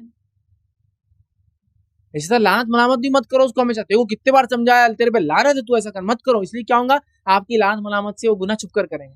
नबी अकरम सल्लल्लाहु अलैहि वसल्लम एक शख्स आए और वो शराब पी कर आए थे, और ये दूसरी या तीसरी बार थी। लोगों को आपसे उनका मारो, लोगों ने हाथ से मारे, चप्पल जूतों से मारे। उसके बाद एक शख्स ने कहा तुझ पे लानत हो, तेरे को शर्म नहीं आती? नबी अकरम सल्लल्लाहु अलैहि वसल्लम के पास शराब पीता और सजा लेने आता है, आप सल्लल्लाहु अलैहि वसल्लम ने कहा अपने भाई पर लानत मत करो, इसलिए कि जो मैं उसके बारे में जानता हूँ तुम नहीं जानते, वो अल्लाह के रसूल से मोहब्बत करता है, तभी तो सजा लेने आता है ना। तो शराब पी के नशा उतरने के बाद भी तो आ सकता है इंसान मार्केट में, पीता है, गलती का एहसास होता है, सजा लेने आता है।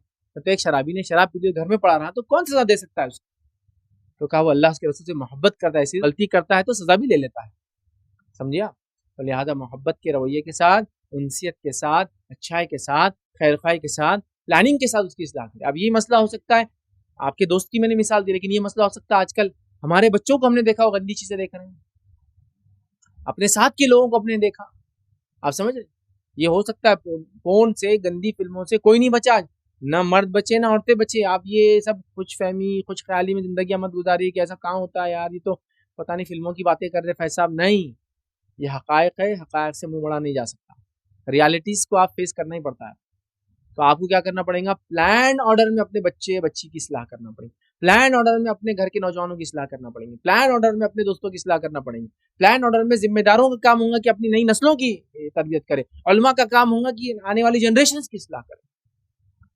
मनसूबाबंद तरीका सिर्फ ये बोलने से जाओ मरो देखो हमारा क्या तुम्हारा गुना जहन्नुम में जलो नहीं होगा, मसले का हल नहीं। तो लिहाजा अगर हमको किसी के बारे में पता चलता है, बहुत प्लानिंग के साथ अपने घर वालों की हम इस्लाह करेंगे, याद रखिए अपने पड़ोसियों की, रिश्तेदारों की, दोस्तों की, उम्मत के लोगों की इस्लाह करेंगे।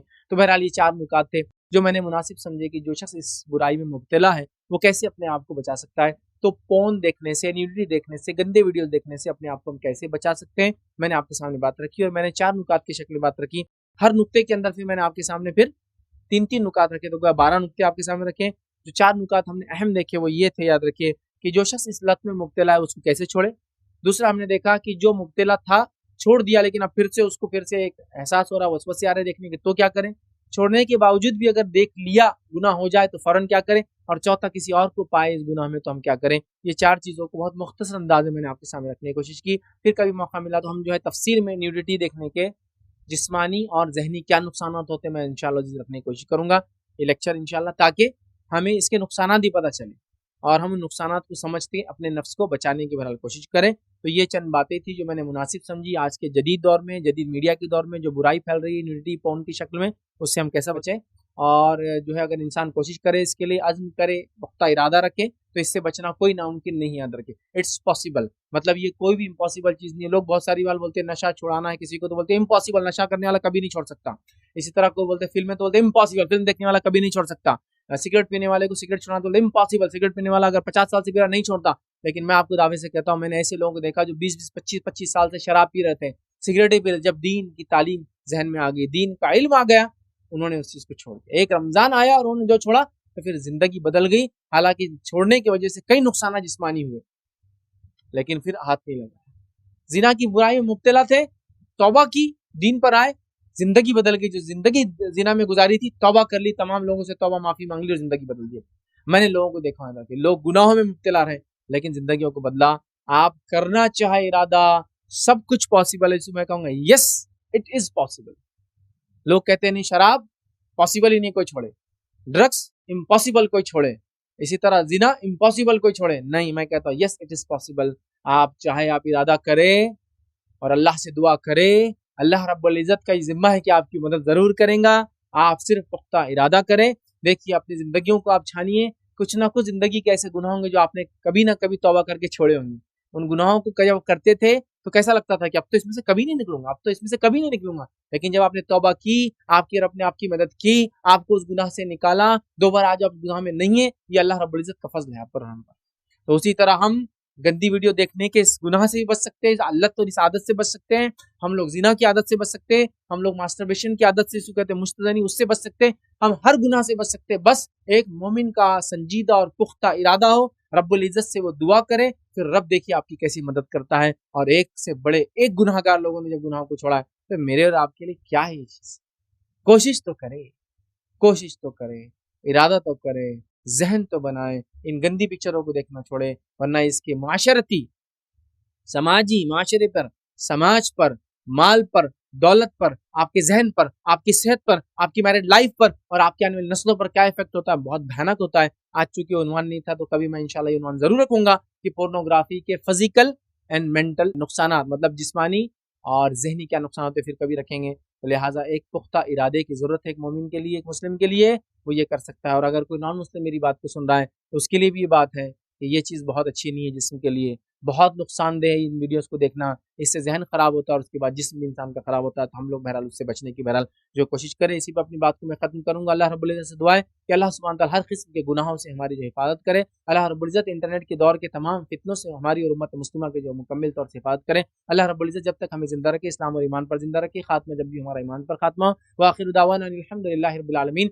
सुब्हान रब्बिका रब्बिल इज्जति अम्मा यसिफून व सलामुन अलल मुरसलीन वल्हम्दुलिल्लाहि रब्बिल आलमीन। कोई बात अगर इस दर्स से ना समझी हो, आपका कोई सवाल तो पूछ ले।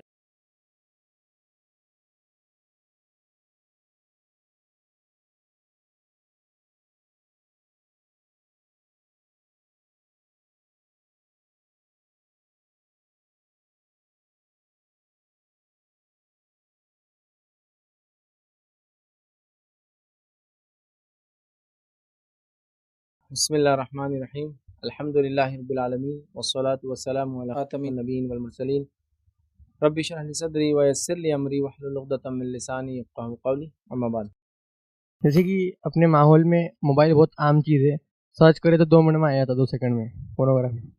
तो वैसे ही माहौल में लोगों की इसलाह कैसा करना है। मतलब वेब सीरीज़ में बहुत सारे दोस्त मशहूर रहते हैं, उनको बोले तो तुम्हारे क्या करने हैं इससे, तो उनकी इसलाह कैसे करें। मतलब देखिए, भाई ने कहा कि मोबाइल इंटरनेट बहुत आम है, 2 सेकंड में कोई बुराई और अच्छाई दोनों इंसान के हाथ में आ जाती है।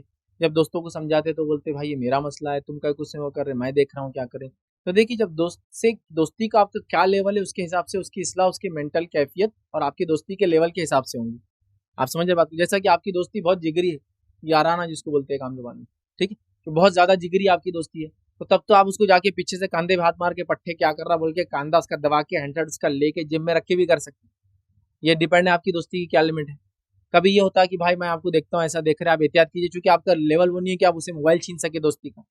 तो दोस्ती का जैसा लेवल है और उसकी मेंटल कैफियत अपने दोस्त की जैसी है, उसके एतबार से अल्लाह से दुआ करते हुए उसकी इस्लाह कीजिए कि अल्लाह मुझे जरिया बना दे इसकी बुराई छुड़ाने का। आप ऐसी दुआ करते हुए, दोस्ती के अपने मैार को लेते हुए, उसको इंगेज और इन्वॉल्व करते हुए, उसको इसकी बुराइयां बताते हुए, उसको इसके नुकसान बताते हुए, आज के और कल के नुकसान बताते हुए और सारी चीजें करते हुए उसकी इस्लाह करने की कोशिश करें, जिसके लिए जाहिर सी बात है आपको थोड़ा सा इल्म हासिल करना पड़ेगा और उसके साथ फिर उस पर आपको थोड़ी सी मेहनत करना पड़ेगी। जब आप ये करेंगे और अगर आपका अच्छा दोस्त है और आपकी दोस्ती अच्छी है, दोस्ती की वजह से कुछ ना कुछ कंसिडरेशन तो आपका जरूर करेंगे।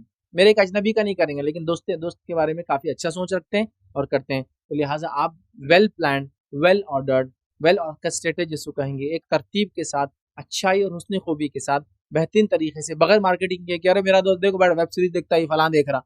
तो लिहाजा वो छोड़ते हुए समझाए, उसको बनाए और फिर उसकी इस्लाह के लिए मुख्तलिफ तरीके इख्तियार कर सकते हैं। उसको उसके सोल्यूशन दीजिए, उसको उसके नुकसान बताइए, उसको इंगेज कीजिए, इन्वॉल्व कीजिए। कम से कम ये तो कीजिए कि हमारे साथ रहे तो ये चीज़ नहीं देखना, तुम धीरे धीरे करके आप इन्वॉल्व कीजिए। मैं समझता हूँ आप दुआ करते हुए अगर कोशिश करेंगे तो अल्लाह ताला इंशाल्लाह ज़रूर बरकत देगा। और अगर आपका दोस्त भी आज़म करे और सच्चा इरादा करे तो वो भी इंशाल्लाह उसको ज़रूर छोड़ पाएंगे। हाँ, थोड़ा वक्त लगेगा, लेकिन ये जिसको मैंने कहा ना, यस इट इज पॉसिबल, हाँ ये हो सकता है, बिल्कुल नामुमकिन नहीं। किसी ने सवाल किया बच्चों को कैसे बचाएं फोन से। तो देखिए, बच्चों को फोन से बचाने के लिए सबसे पहले आप उनको स्मार्टफोन्स और स्मार्ट डिवाइसेस पे ओपन इंटरनेट रख कर ना दें, बल्कि अगर स्मार्टफोन स्मार्ट डिवाइसेस किसी वजह से देते हैं तो उसमें मखसूस चीज़ों को आप खुद डाल कर दे, जैसे कुछ वीडियोस, डॉक्यूमेंट्रीज, एजुकेशनल प्रोग्राम खुद डाल के दे, बच्चों के प्रोग्राम। और कोशिश करें कि उनका स्मार्टफोन या कोई स्क्रीन देने के बदले टीवी स्क्रीन पे ये चीज़ लगा के दें, जिसमें होता क्या है कि बड़ी होने की वजह से सब देख सकते हैं कि बच्चे क्या देख रहे हैं, वरना छोटी स्क्रीन में वो कब स्विच करके क्या देखेंगे आप भी समझ नहीं पाएंगे यार, ठीक है। तो कोशिश करें कि बड़ी स्क्रीन पे लगा के दे। तो आप बोलेंगे फैज मैंने बोला टीवी खरीदो, इसलिए मैं बड़ा बड़ी पे लगा, नहीं, घर में सबके है भाई, जो है आप मेरे मुझसे मत निकलवाइए और चीजें, ठीक है। तो आपके सबके पास है, मैं कह रहा हूँ जिसने सबसे ज्यादा भी टीवी को कंडेम किया उसके घर में भी टीवी मौजूद है, को बचा नहीं इससे। तो लिहाजा जो छोटे डिवाइसेस के बदले बड़े डिवाइसेस पे दे, बड़ी स्क्रीन पे दे, ताकि आप खुद भी देख पाए कि बच्चे आपके क्या देख रहे हैं। तो पहले स्क्रीन ना दे, स्क्रीन दे तो बहुत कम टाइम के लिए दे। अभी चूंकि हम बोलते थे स्क्रीन ना दे, स्क्रीन ना दे, पिछले 8 महीने से तो बच्चे बोल रहे हैं इसको बंद करो बंद करो, तो हम लोग बंद नहीं करें। क्लासेस 5-5 घंटे चल रही उनकी बेचारों, तो ऑलरेडी एडिक्ट हो गए 5 घंटे तक देख देख के। एडिक्शन ये होगा कि मैंने देखा सैटरडे संडे क्लास नहीं भी है तो स्क्रीन के सामने पैर ऊपर हलाते से पड़े रहते देखते हुए खाली, क्यों, तो वो 5 घंटे जब देखने की आदत हो जाती है ना, तो आदमी बगैर उसके रह नहीं सकता। बहरहाल, तो पहला काम स्क्रीन टाइम कम कीजिए, और स्क्रीन दिखा भी रहे तो उनको बड़ी स्क्रीन पे दिखाइए ताकि वो ना। दूसरा काम याद रखिए, जब वो स्क्रीन देखेंगे, इंटरनेट एक्सेस करेंगे, गैजेट हाथ में लेंगे, तो ही फोन की तरफ जाएंगे, क्योंकि फोन हवा में तो नहीं चलता, टीवी पे चलता, स्क्रीन पे चलता। तो वो कम हो जाएगा तो ये भी कम। जब दे रहे तो उनकी हिस्ट्री को चेक किया कीजिए कि वो क्या देखते हैं, क्या ब्राउज करते हैं, अगर करते भी हैं। क्योंकि मैंने देखा वो किड्स के नाम पे भी जो वीडियोज आते हैं ना, उसमें भी गंदगी भरी, पता नहीं कहाँ से आ जाते हैं या कैसे निकल जाते हैं, क्योंकि इतने स्ट्रॉन्ग एल्गोरिथम अभी भी नहीं है जो रीड कर पाए प्रोग्रामिंग की क्या इसमें आ रहा है, ठीक है। कभी कभार होता है कि वीडियो पोर्न नहीं होता है, वीडियो एजुकेशनल पर्पज से बना होता है, लेकिन अडल्ट वीडियो होता है। वीडियो बना हुआ नहीं है पोर्न, गंदगी के लिए नहीं बना, वो एजुकेशनल पर्पज का है भाई, इलाज कर रहे हैं, फुला कैंसर का इलाज हो रहा, तो अब वो बना हुआ एजुकेशनल पर्पस डॉक्टर्स के लिए, अब हमारा बच्चा देख ले रहा उसको, तो एज अप्रोप्रिएट कंटेंट भी होना जरूरी है कि जो देखा जा रहा है। तो ये बड़ी अहम चीज है, याद रखिए। तो आप उसको कंट्रोल कीजिए, फिर क्या करता है उसकी हिस्ट्री को चेक कीजिए। दूसरा उन्होंने पूछा स्टेप्स बता दीजिए हिकमत से कैसे करें। अब अगर बच्चा लत लग चुकी है तो पहले फर्स्ट एहतियाती तदाबीर। अब अगर उसको लत लग चुकी है टीवी देखने वगैरह की, तो हिकमत ये है कि आप धीरे धीरे करके उसका स्क्रीन टाइम कम कीजिए। फॉर एग्जाम्पल अगर वो 5 hours 3 hours 4 hours 2 hours screen देखता है, उसमें वीडियोस कार्टून्स डॉक्यूमेंट्रीज ये वो अल्लम गल्लम यूट्यूबर फला कर रहा है, इन्हें उछल रहा, उन्हें कूद रहा, उन्हें कुछ भी देखते हैं बच्चे, तो फिर उसका स्क्रीन टाइम कम करते करते करते क्या कीजिए, अगर 2 आवर देखता है तो हाफ एन आवर ले आइए, और वो भी जो मैंने पहले बताया बड़ी स्क्रीन पर आप खुद देखते रहे क्या देख रहा चेक करें उसके साथ, उसका टाइमिंग कम कीजिए। फिर ये स्टेप आपकी फर्स्ट हुई।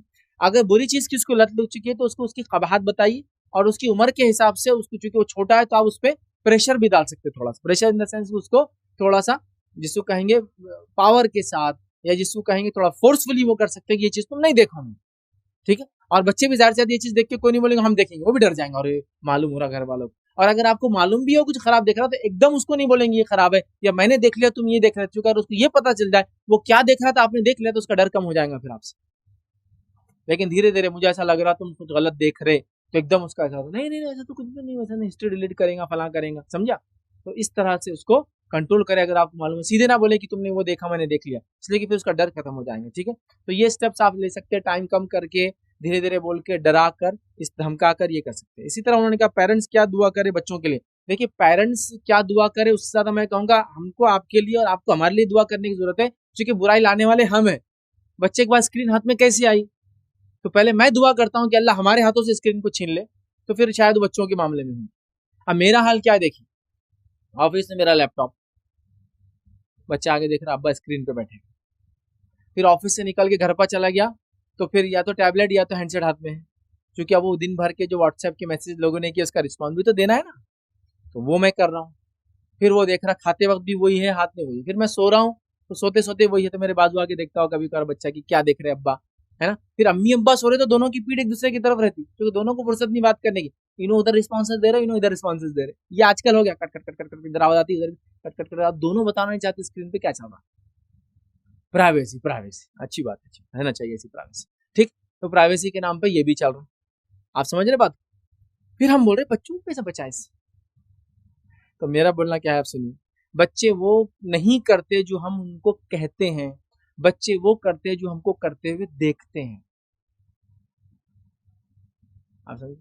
तो बच्चा आ गया आपने लैपटॉप बंद कर दिया, बोलो बेटा, तो बच्चा देख रहा नहीं मैं आ गया था अब्बा स्क्रीन यूज नहीं करते मेरे सामने, घर चले गए जो जरूरत की चीज है ठीक है, वरना वो आपका फोन डाल दीजिए किसी एक जगह और काम कीजिए। तो पहले मैं कहूंगा पेरेंट्स के लिए मैं दुआ करता हूँ, आप बच्चों के लिए क्या करें कि हमारे हाथ से स्क्रीन टाइम कम हो जाए, तो इंशाल्लाह बच्चों के स्क्रीन टाइम भी खुद ब खुद कम हो जाएंगे अंदर की। और अल्लाह से आप जो दुआ अपने अल्फाज में कर सकते कीजिए।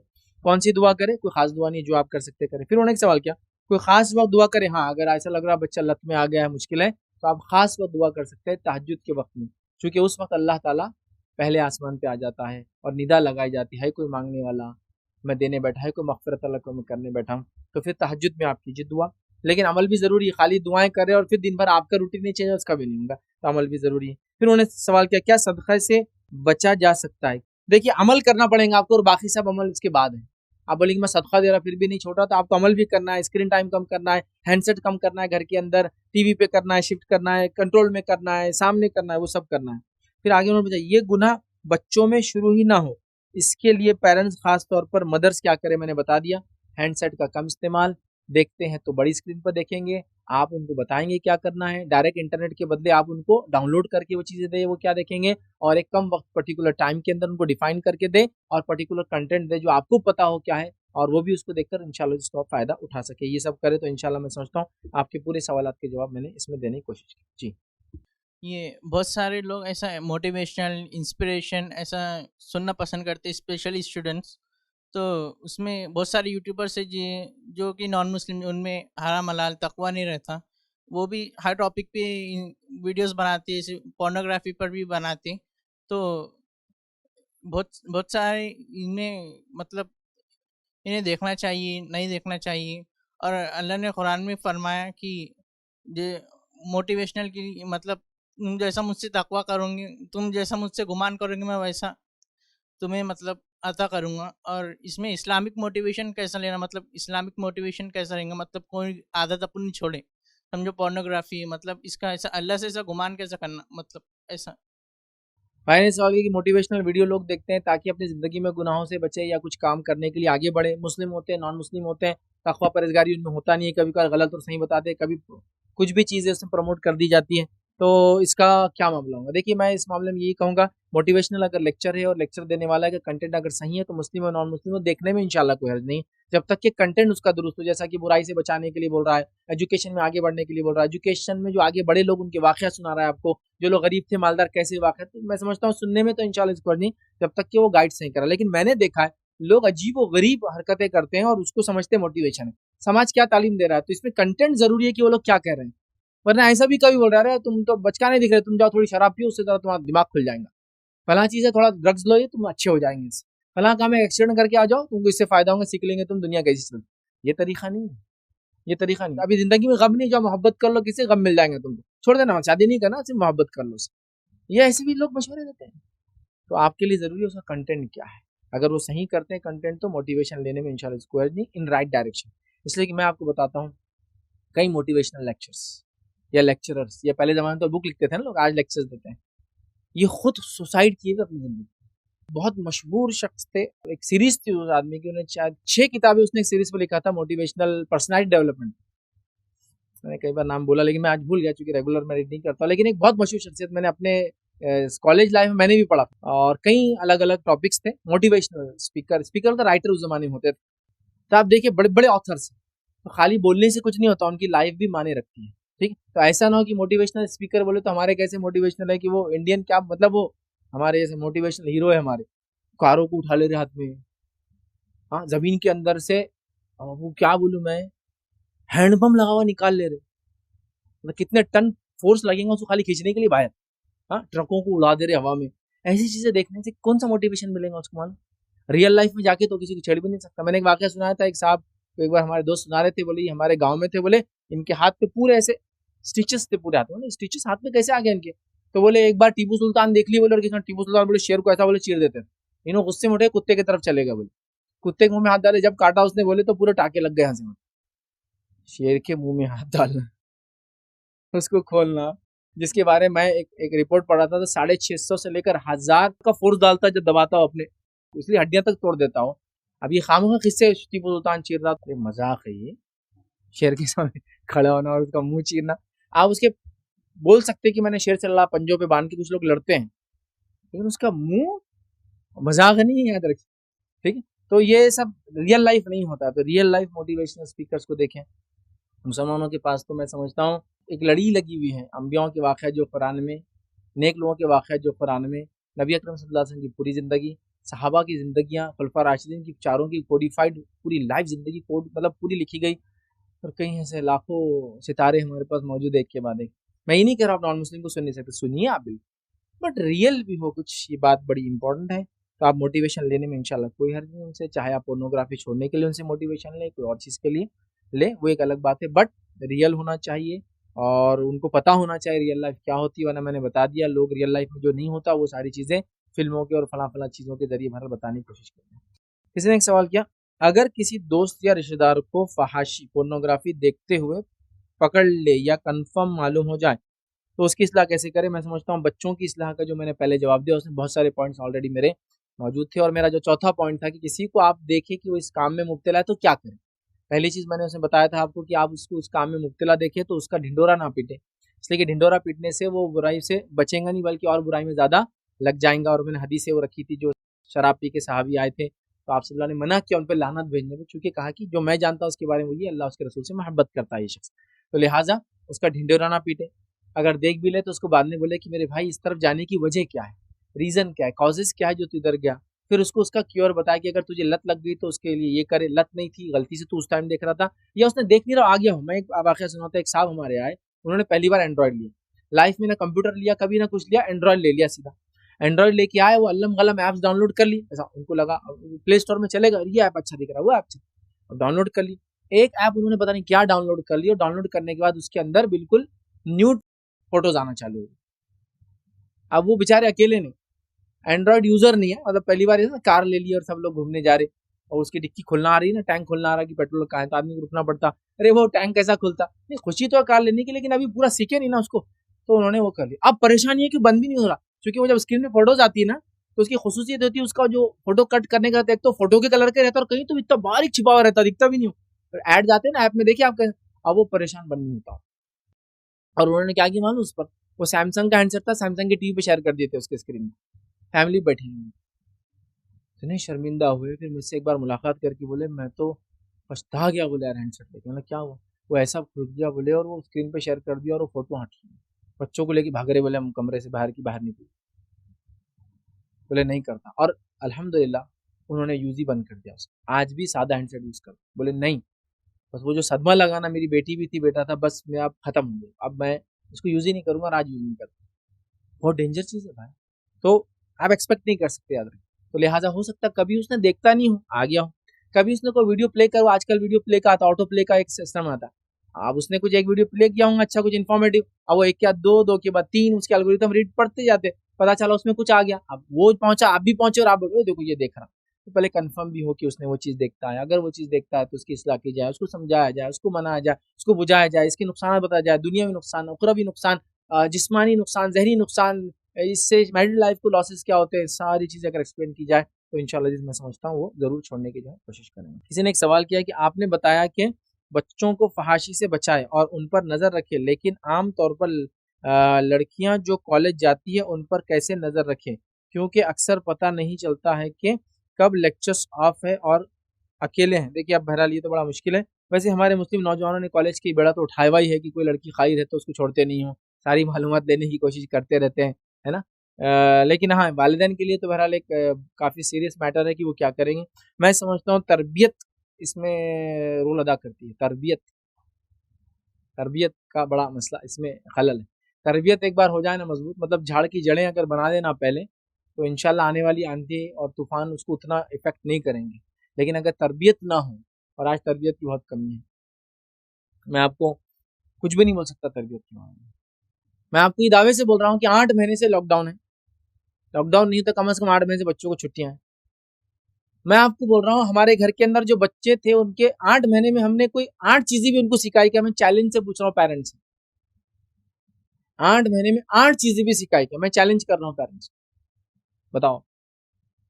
अरबी नहीं आती थी, अरबी सिखाने का मौका था, ये उर्दू में नहीं थे, उर्दू मीडियम से नहीं थे, उर्दू सिखाने का मौका था, बच्चा आपके पास था पूरा 24 घंटे, सिखाया कि आपने एक कोई स्किल, एक लाइफ स्किल, एक कोई इल्म, एक कोई हुनर, एक कोई सलाहियत, एक कोई स्पोर्ट्स, एक कोई नया गेम, एक कोई, अरे कुछ सिखाया क्या, बर्बाद किया आपने उनके हाथ में।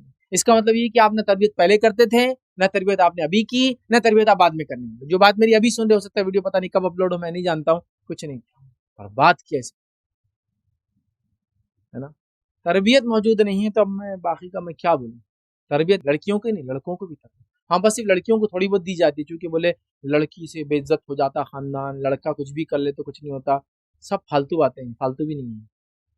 क्यों, अल्लाह के पास तो इंसाफ है ना, वो ऐसा बोलेगा कि नहीं तुम्हारे लड़के ने जिना किया तो चलता था, लड़की ने किया तो इसको डबल सजा दो, नहीं, अल्लाह के पास तो दोनों तरबियत नहीं करने के नतीजे में काउंट होंगे।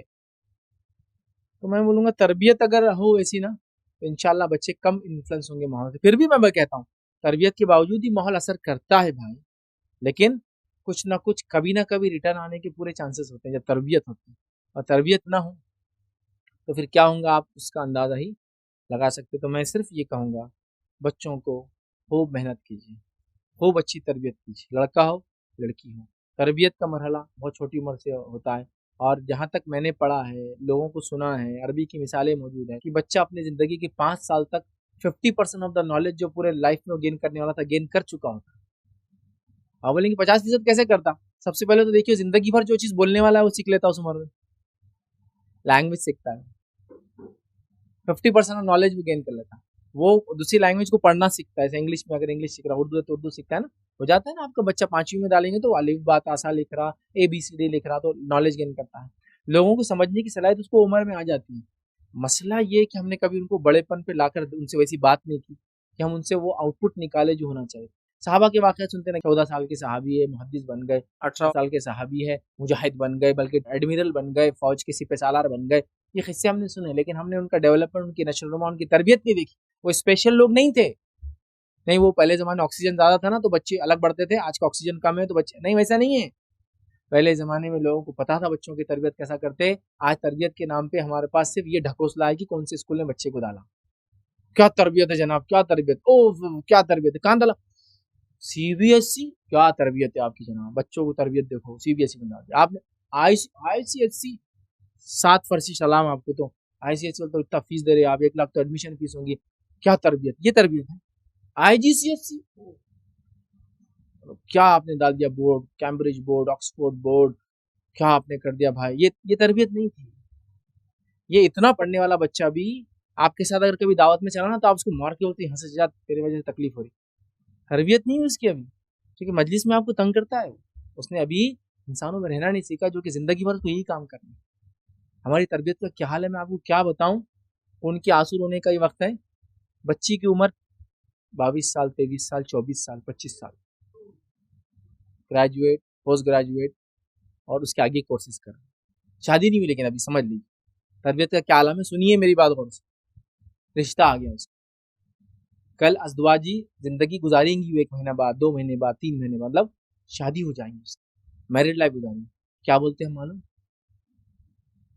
ये खुशी की बात नहीं है। हम ये बोलते हैं बच्ची को रोटी डालना भी नहीं आता, मतलब बेसिक जिंदगी जीने की स्किल होती है, अभी वो नहीं आता। रियल लाइफ में 25 ईयर्स की मेरी लड़की अभी उतरी नहीं है, तो अभी हम आपको दे रहे, अब आप माँ बनना। तुम माँ थे तो कुछ नहीं किए, अब सास ने माँ बनना उसकी। वाह रे वाह, तुम माँ बनना अब उनकी सास ने, और अब उनको सिखाना। तो टॉयलेट में पहली बार चले गए, टॉयलेट गंदा था, खै करके आ गए, साफ करना तो जमा नहीं। समझिए मतलब हालत ये प्रैक्टिकल लाइफ में। देखो एक मियाँ बीवी कमरे में रह रहा है, ठीक है, सफाई वाली आएंगी, नहीं आई तो क्या खया हो जा रही, रोटी डालो बोलते हाथों पे छाले आ जा रहे, अम्मी घर जाके बैठ के बोल रोटी डालो, बोल रहे अब नहीं हमारा। रियल लाइफ से दूर है आप। हमारा बच्चा 25-26 साल का हो गया, उसको कमाने का नहीं पता अब तक। रियल लाइफ से दूर रख दिया हमने अपने बच्चों को, उनको तरबियत नहीं की हमने। रियल लाइफ ये सिखाती है जो बेसिक चीजें जिंदगी जीने की, वो सबसे पहले आना इंसानों को। सहाबा, सहाबिया, ताबईन, तबे ताबईन, सलफ सालेहीन, मुसलमानों की जनरेशन गुजरी है कि किसी भी बस्ती से गुजरे हो, फिर उनको अच्छा मौका मिला, ऐसी कौमें आगे बढ़ी, इसी को इम्तिहान। चंगेज खान ने क्या हाल किया मुसलमानों का, आपको पता है? मैंने ख्वारिज़्म का वाक़या रखा था। शाह ख्वारिज़्म एक अफगानिस्तान, उज़्बेकिस्तान, सेंट्रल एशिया और ये एक बहुत बड़ा एक हुकूमत थी। ख्वारिज़्म, शाह ख्वारिज़्म बड़े मशहूर थे। जो है शाह जो ख्वारिज़्म थे, जब ये चंगेज़ आए, याद रखिए, और मंगोल आए, और जब वहां से उन्होंने खदेड़ा, उन्होंने इस बुरी तरह से हुकूमत को खत्म किया, तो 90% ऑफ पॉपुलेशन को खत्म कर दिया उन्होंने। क्योंकि मंगोल्स के पास पॉपुलेशन कंट्रोल का एक ही मेथड था, पॉपुलेशन को खत्म करना।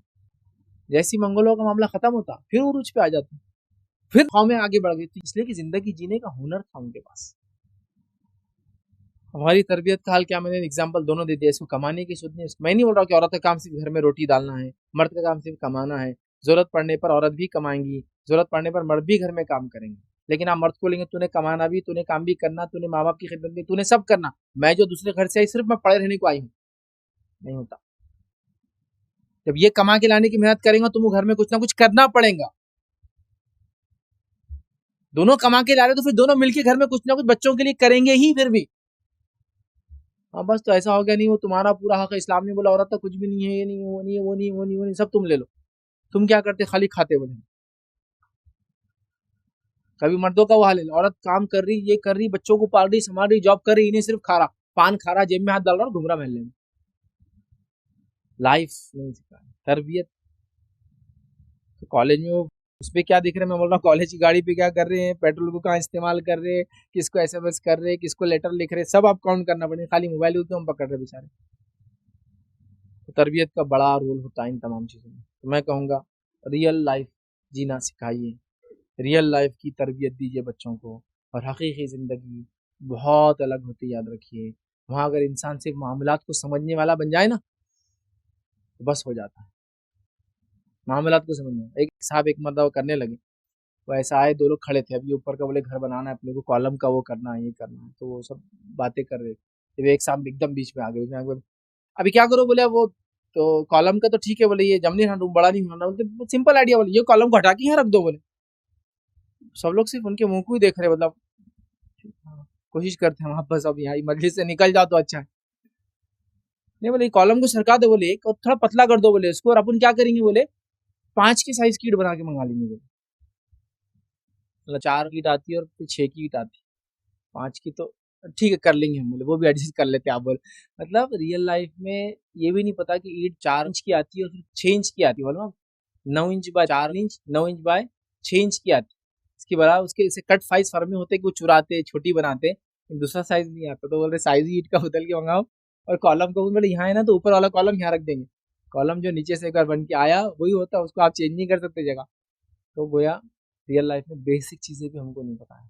मैं बहुत बेसिक चीज़ें बोल रहा हूँ, जब आप ज़िंदगी जीते हैं ना तो आपको चीज़ें समझ में आ जाती है। मतलब जब आप रियल लाइफ में होंगे तो ये चीज़ें आपका पार्ट ऑफ जिसको बोलेंगे ना वो नॉलेज होगा। जब आप सब लोगों में उठते हैं बैठते हैं, गाड़ी का एवरेज क्या है, गाड़ी के टायर कौन से आप डालते हैं, पंक्चर को कैसा बनाना, ये सब रियल लाइफ चीज़ें हैं, आप समझ। तो हमारे बच्चों को कुछ भी नहीं आता, जबकि मैं जानता हूँ दुनिया में बड़े बड़े बिजनेसमैन ऐसे हैं जो अपने बच्चों को जब अपने बिजनेस से बिठाते हैं तो वो वहां से काम शुरू करते हैं जो ऑफिस बॉय करता है पहले, और वहां से उसको ऊपर तक लाते हैं फिर चला के, ताकि उसको उसके बिजनेस में कहाँ क्या होता है उसको सब पता है। मैं कई मिसालें आपको दे सकता हूँ कि भाई कॉफी का एक चेन है साहब की, इंडिया की सबसे बड़ी कॉफी, लेकिन इनके घर का सिस्टम ये, इनका बच्चा जब आता है तो कॉफी सर्व करता है सबसे पहले अपनी चेन के अंदर, फिर वो एक कॉफी के मैनेजर बनता है उस स्टोर का, फिर उसके बाद वो स्टोर चलाता है, फिर उसको एक रीजन दिया जाता है और फिर वो पूरे चलाने का जिम्मेदार बनता है, सीईओ बना दिया जाता है। ये रियल लाइफ है। हमारा बच्चा 25 साल का होगा और बाप उसको बिजनेस में ले जाता, बिजनेस करोड़ों का है उसका, फिर बाद में बोलता जब बाप बीमार हो गया अचानक बैठ गया, बच्चे को बिजनेस से भेज दिया, business down business down business down. ये तो रियल लाइफ में 25 साल तक उसने बिजनेस किया ही नहीं, उसको बिजनेस की जगह पे 8 घंटे बैठना बोले तो ऐसा लगता है किलो के ऊपर बैठा हुआ है वो, क्योंकि उसको कॉलेज कॉलेज लाइफ घूमना पीना नहीं बढ़े, तुम पढ़ो लिखो ऐश करो, मैं कमाने को तुम्हारा बाप। वाह, अब अचानक बीमारी ने आपको सरका दी, पैसे की जरूरत पड़ गई, रियल लाइफ बच्चे को आती नहीं, दुनिया की मामला समझ। सहाबा की वाक़यात कभी सुनते, इतनी सालों में शादियां होगी, सहाबियात की इतनी सालों में शादियां होगी, तो हमारे पास तो उतने साल में बच्चों को नाक पूछना नहीं आ रही। वो तरबियत का मसला है एक्चुअली। तो तरबियत मैं नहीं कह रहा हूँ पढ़ाओ मत, मैं उसके खिलाफ नहीं, मैं कह रहा हूँ पढ़ाओ लिखाओ सब करो, लेकिन रियल लाइफ जहाँ उनको जीना है ना वो भी कराओ। मतलब गाड़ी को आपने बना दिया, ऐसा बना दिया, सोफिस्टिकेटेड बना दिया, ऐसी गाड़ी फलां गाड़ी ये गाड़ी वो गाड़ी, और फिर वो गाड़ी बनी कहाँ यूरोप में और लाके आप इंडियन सड़कों पे चलाएंगे। तो मैं बोलता हूँ यहाँ से निकलेंगे गली के कोने के स्पीड ब्रेकर पर अटक जाएंगे, आगे टायर आगे पीछे टायर बीच का अटक जाएंगे। क्यों? तो वो यहाँ की जमीन के लिए नहीं बनी, ये जमीन पे वो गाड़ी नहीं चलने वाली, वो बनी हुई यूरोप के लिए, ये मार्केट नहीं चलेगा। तो हम ज़मीनी हक़ाक़ की बात करें, तरबियत पे काफ़ी इसमें ज़ोर दें, तो इंशाल्लाह ये मसाइल बहुत हद तक फिर हल हो सकते हैं। किसी ने एक सवाल किया, अगर कोई शख्स किसी ऐसी लेडी से बात करे जो इसके लिए हराम है और उसका बोसा ले लेकिन जिना ना करे, तो उस बात करने और बोसा लेने जिना के इतना हराम होगा या उससे कम? देखिए हदीस के अंदर इसको भी जिना कहा गया है, लेकिन ये हकीकी जिना नहीं। जैसे हदीस के अंदर आता है कि इंसान की आंखों का जिना होता है, हाथ का जिना होता है, पैर का जिना होता है। आंखों का जिना ये है कि वो चीज़ को देखे जो नहीं दिखना चाहिए, पैर का जिना ये कि उस तरफ बढ़ के जाए जो चीज़ की तरफ बढ़ना नहीं चाहिए, हाथ का जिना ये कि वो काम करे जो हाथ से नहीं करना चाहिए। ये सब बातें हैं, लेकिन वो हकीकी जिना नहीं। हकीकी जिना बोलते हैं मर्द की शर्मगाह औरत की शर्मगाह के अंदर दाखिल हो जाए। एक सहाबिया है, नबी अकरम सल्लल्लाहु अलैहि वसल्लम ने कहा कि मैंने जिना किया मुझे सजा दी जाए, आपने चेहरा फेर लिया। फिर दूसरी तरफ से कहा मैंने जिना किया मुझे सजा दीजिए, आपने चेहरा फेर लिया। फिर कहा मैंने जिना किया, आपने चेहरा फेर लिया। फिर कहा मैंने जिना किया मुझे सजा दीजिए। तो आपने कहा तू पागल तो नहीं होगा, क्योंकि पागल है नहीं, इंसान को चेक करना जरूरी है। तो पता चला वो पागल नहीं है, आउट ऑफ माइंड नहीं है, माइंड में। पहले चेक किया क्या मेंटल तो ठीक है, तो वरना पता चला इंसान को खुदकुशी करना और गवर्नमेंट के पास जाकर बोला मैंने खून किया मेरा खून कर दो, और उसको खुदकुशी करना थी। जबकि तो आपको करना पड़ता है, मेंटल तो ठीक है स्टेबल तो है। तो पूछा गया तो सही सलामत है, तो कम है सही सलामत। फिर पूछा गया पूरा सवाल हो, तो जिना इसी को बोलते हैं पर्टिकुलरली, बिल्कुल एग्जैक्ट। तो अगर किसी इंसान ने एक औरत के साथ जिना नहीं किया, मतलब जो मैंने कह दिया जिना का डेफिनेशन बता दिया, मर्द की शर्मगाह औरत की शर्मगाह में जाकर आए, अब वो एक बार हो या उससे ज्यादा बार हो, वो जिना में ही काउंट होंगे। समझ रहे हैं बात? तो लिहाजा वो जिना है। तो जब वो जिना है तो याद रखिए फिर उसकी सजा है। लेकिन अगर वैसा नहीं किया तो अल्लाह से वो तौबा करे, तो आइंदा वो काम ना करे, तो इंशाल्लाह जिस वो मसला हल हो जाएगा। और याद रखिए कानूनन भी, इंडियन कॉन्स्टिट्यूशन में भी जिना के लिए पेनिट्रेशन बहुत जरूरी, मतलब वो उसका पार्ट होता है। ये आप कहीं कानूनी वो पढ़ सकते बहस से, तो शरीयत में वही है कि जब तक वो दाखिल ना हो जिना में काउंट नहीं होता है। तो लिहाजा वो जिना नहीं है लेकिन गुनाह है, वो अल्लाह ताला से तौबा करे और आइंदा वो काम ना करे। किसी ने सवाल किया टीवी और वेब मूवीज से ज़्यादा आजकल वेब सीरीज का ट्रेंड चल रहा है और इसकी सेंसरशिप भी नहीं होती है, तो लोगों को इस फितने से बचने के लिए आप स्पेशली इस वेब सीरीज के नुकसान बताइए। देखिए, सबसे पहली चीज़ जो किसी ने सवाल किया और बहुत अच्छा सवाल किया है, वेब सीरीज़ के ताल्लुक से मैंने हाल में एक आर्टिकल पढ़ा था, बट टेक्निकल कुछ वर्ड्स मैं शायद भूल जाऊँ बीच-बीच में क्योंकि वो साइंटिफिक वर्ड्स होते हैं। बहरहाल लेकिन वेब सीरीज़ के ताल्लुक से मैंने जो एक पढ़ा था आर्टिकल, उस आर्टिकल में ये बताया गया था जो कि एक साइंटिफिक जर्नल का था, उसमें ये बताया गया था कि वेब सीरीज़ ने जो नुकसान किया उसमें सबसे बड़ा नुकसान ये था कि वीडियो एडिक्शन की तरफ वेब सीरीज़ ले जाती है, चूँकि एक सीरीज़ को ऐसे टाइम पर वो खत्म करते हैं। मतलब देखिए, पहले एक फ़िल्म होती थी, फ़िल्म समझ लीजिए अगर बॉलीवुड को ले ले एग्जांपल के लिए, तो फिल्मों का साइज होता 2 घंटे से लेकर 3 घंटे, और हॉलीवुड ले ले तो उसके फिल्मों का साइज 1 घंटा 10 मिनट से लेकर तकरीबन पौने 2 घंटे होता था। लेकिन वो 2 घंटे के अंदर जो मेंटल कैफियत होती थी और जो बॉडी जो जिसको कहेंगे केमिकल्स को रिलीज करती थी एक्साइटमेंट की वजह से, वो बस हीरो आते जो शुरू करा बमबारी, पहले मतलब अगर बॉलीवुड होता तो आखिरी में मारता हो, हॉलीवुड में तो बस पहले सीन से चालू हो जाता हो, बस मारते ही रहता, मतलब उसको तो बस इंसानियत को मारना हलाल ही रहता, यहाँ से इसको मार उसको मार उसको मार। तो जो कैफियत होती जिस जो एक्साइटमेंट में जाता तो 2 घंटे में लेकिन खत्म, उसके बाद कुछ नहीं था। लेकिन वेब सीरीज का हाल ये हो गया, वो हर सीरीज का एक पार्ट एक फिल्म जैसी अहमियत रखता, फिर नेक्स्ट पार्ट मौजूद है, और एक एक दो दो नहीं, 60 70 75 100 150 पार्ट के ड्रामे आ चुके हैं, और ये सीजन 1 है खाली, फिर सीजन 2, फिर सीजन 3, फिर सीजन 4, जिससे एक एक किस्म के लोगों को वीडियोस की लत लग जा रही है। तो ये सीरीज का प्रॉब्लम क्या होता है मालूम आपको, ये सीरीज आपको एडिक्शन की तरफ ले जाती है, क्योंकि जो मेंटल कैफियत, जो हार्मोन्स और जो केमिकल्स रिलीज होते हैं एक्साइटमेंट की वजह से, वो इतने ज्यादा हो जाते हैं, और उसके बाद सीरीज क्या दूसरी सीरीज फिर मौजूद है, दूसरे के बाद तीसरा एपिसोड, चौथा एपिसोड, एपिसोड खत्म, सीजन के बाद दूसरा सीजन, तीसरा सीजन। तो बहरहाल आप हालत देखिए, तो उससे लोग एडिक्ट हो गए। अब ये सीरीज का एक प्रॉब्लम एडिक्शन है, दूसरा प्रॉब्लम इसकी सेंसरशिप नहीं होती, क्योंकि ये डायरेक्ट वीडियो के प्लेटफॉर्म्स बना ले रहे हैं। फॉर एग्जाम्पल अमेजोन है, ये वीडियो प्लेटफॉर्म, ये खुद वीडियो बनाता है, अमेजोन की खुद की ओरिजिनल सीरीज होती है। नेटफ्लिक्स आ गया है जो कि बहुत बड़ा समझ लीजिए, जिसको कहेंगे 60-70% के शेयर उसके हैं खाली नेटफ्लिक्स के। तो ये खुद इन्होंने क्या किया, प्रोडक्शन हाउस के बगैर प्रोडक्शन शुरू कर दिया। प्रोडक्शन हाउस के अंदर होता है कि फिल्म बनाओ, फिल्म जाती है सेंसरशिप बोर्ड के पास, सेंसरशिप बोर्ड उसको हाँ ना ग्रेडिंग, ये पेरेंटल गाइडेंस फला फला फला यू सी ग्रेडिंग्स होती है, हाँ सारी चीजें करता था, 16 ईयर्स 13 ईयर्स 13 प्लस सब करता था, उसके बाद वो फिल्म रिलीज होती थी। अब तो इंटरनेट पे बन रही, दुनिया के किसी कोने में बन रही, कोई सेंसरशिप नहीं है, क्योंकि इंटरनेट बेस्ड है, तो जाहिर सी बात है कोई लॉ जनरली उसको एप्लीकेबल नहीं होते। और फिर धड़ल्ले से क्या हो गया, वेब सीरीज विदाउट सेंसरशिप शुरू हो गई, जिसके नतीजे में बहुत ही अश्लील गंदी जिसको बोलेंगे फहाशी भरी वेब सीरीज चालू हो गई है, समझ रहे? इसलिए कि न्यूडिटी इतनी आम हो चुकी है इंटरनेट पर कि कभी कभार न्यूडिटी देख देख के लोग बोर हो गए, तो उनको अब ये न्यूडिटी पसंद आती है, अश्लीलता जो कपड़ों के अंदर है कि पूरी गंदगी रहती है, लेकिन वही सब सब गंदगी, समझ रहे आप? तो लिहाजा वेब सीरीज ने जो बेड़ा गर्क किया याद रखिए। और फिर उसके बाद ये झूठे सच्चे हिस्टोरिकल नॉन हिस्टोरिकल कुछ भी लाकर अल्लम गल्लम मिला के कर रहे हैं, मैं कहूँगा इनसे बचे, ये ज़्यादा इंशाल्लाह जी हमारे लिए, हमारी नस्लों के लिए, खासतौर से वीडियोग्राफी की लत से बचने के लिए बहुत ज़्यादा जरूरी है। इसी पर अपने इंशाल्लाह जी बात खत्म करेंगे। वाखिर दावाना अल्हम्दुलिल्लाहि रब्बिल आलमीन, सुब्हान रब्बिका रब्बिल इज्जति अम्मा यसिफून, व सलामुन अलल मुरसलीन, वल्हम्दुलिल्लाहि रब्बिल आलमीन।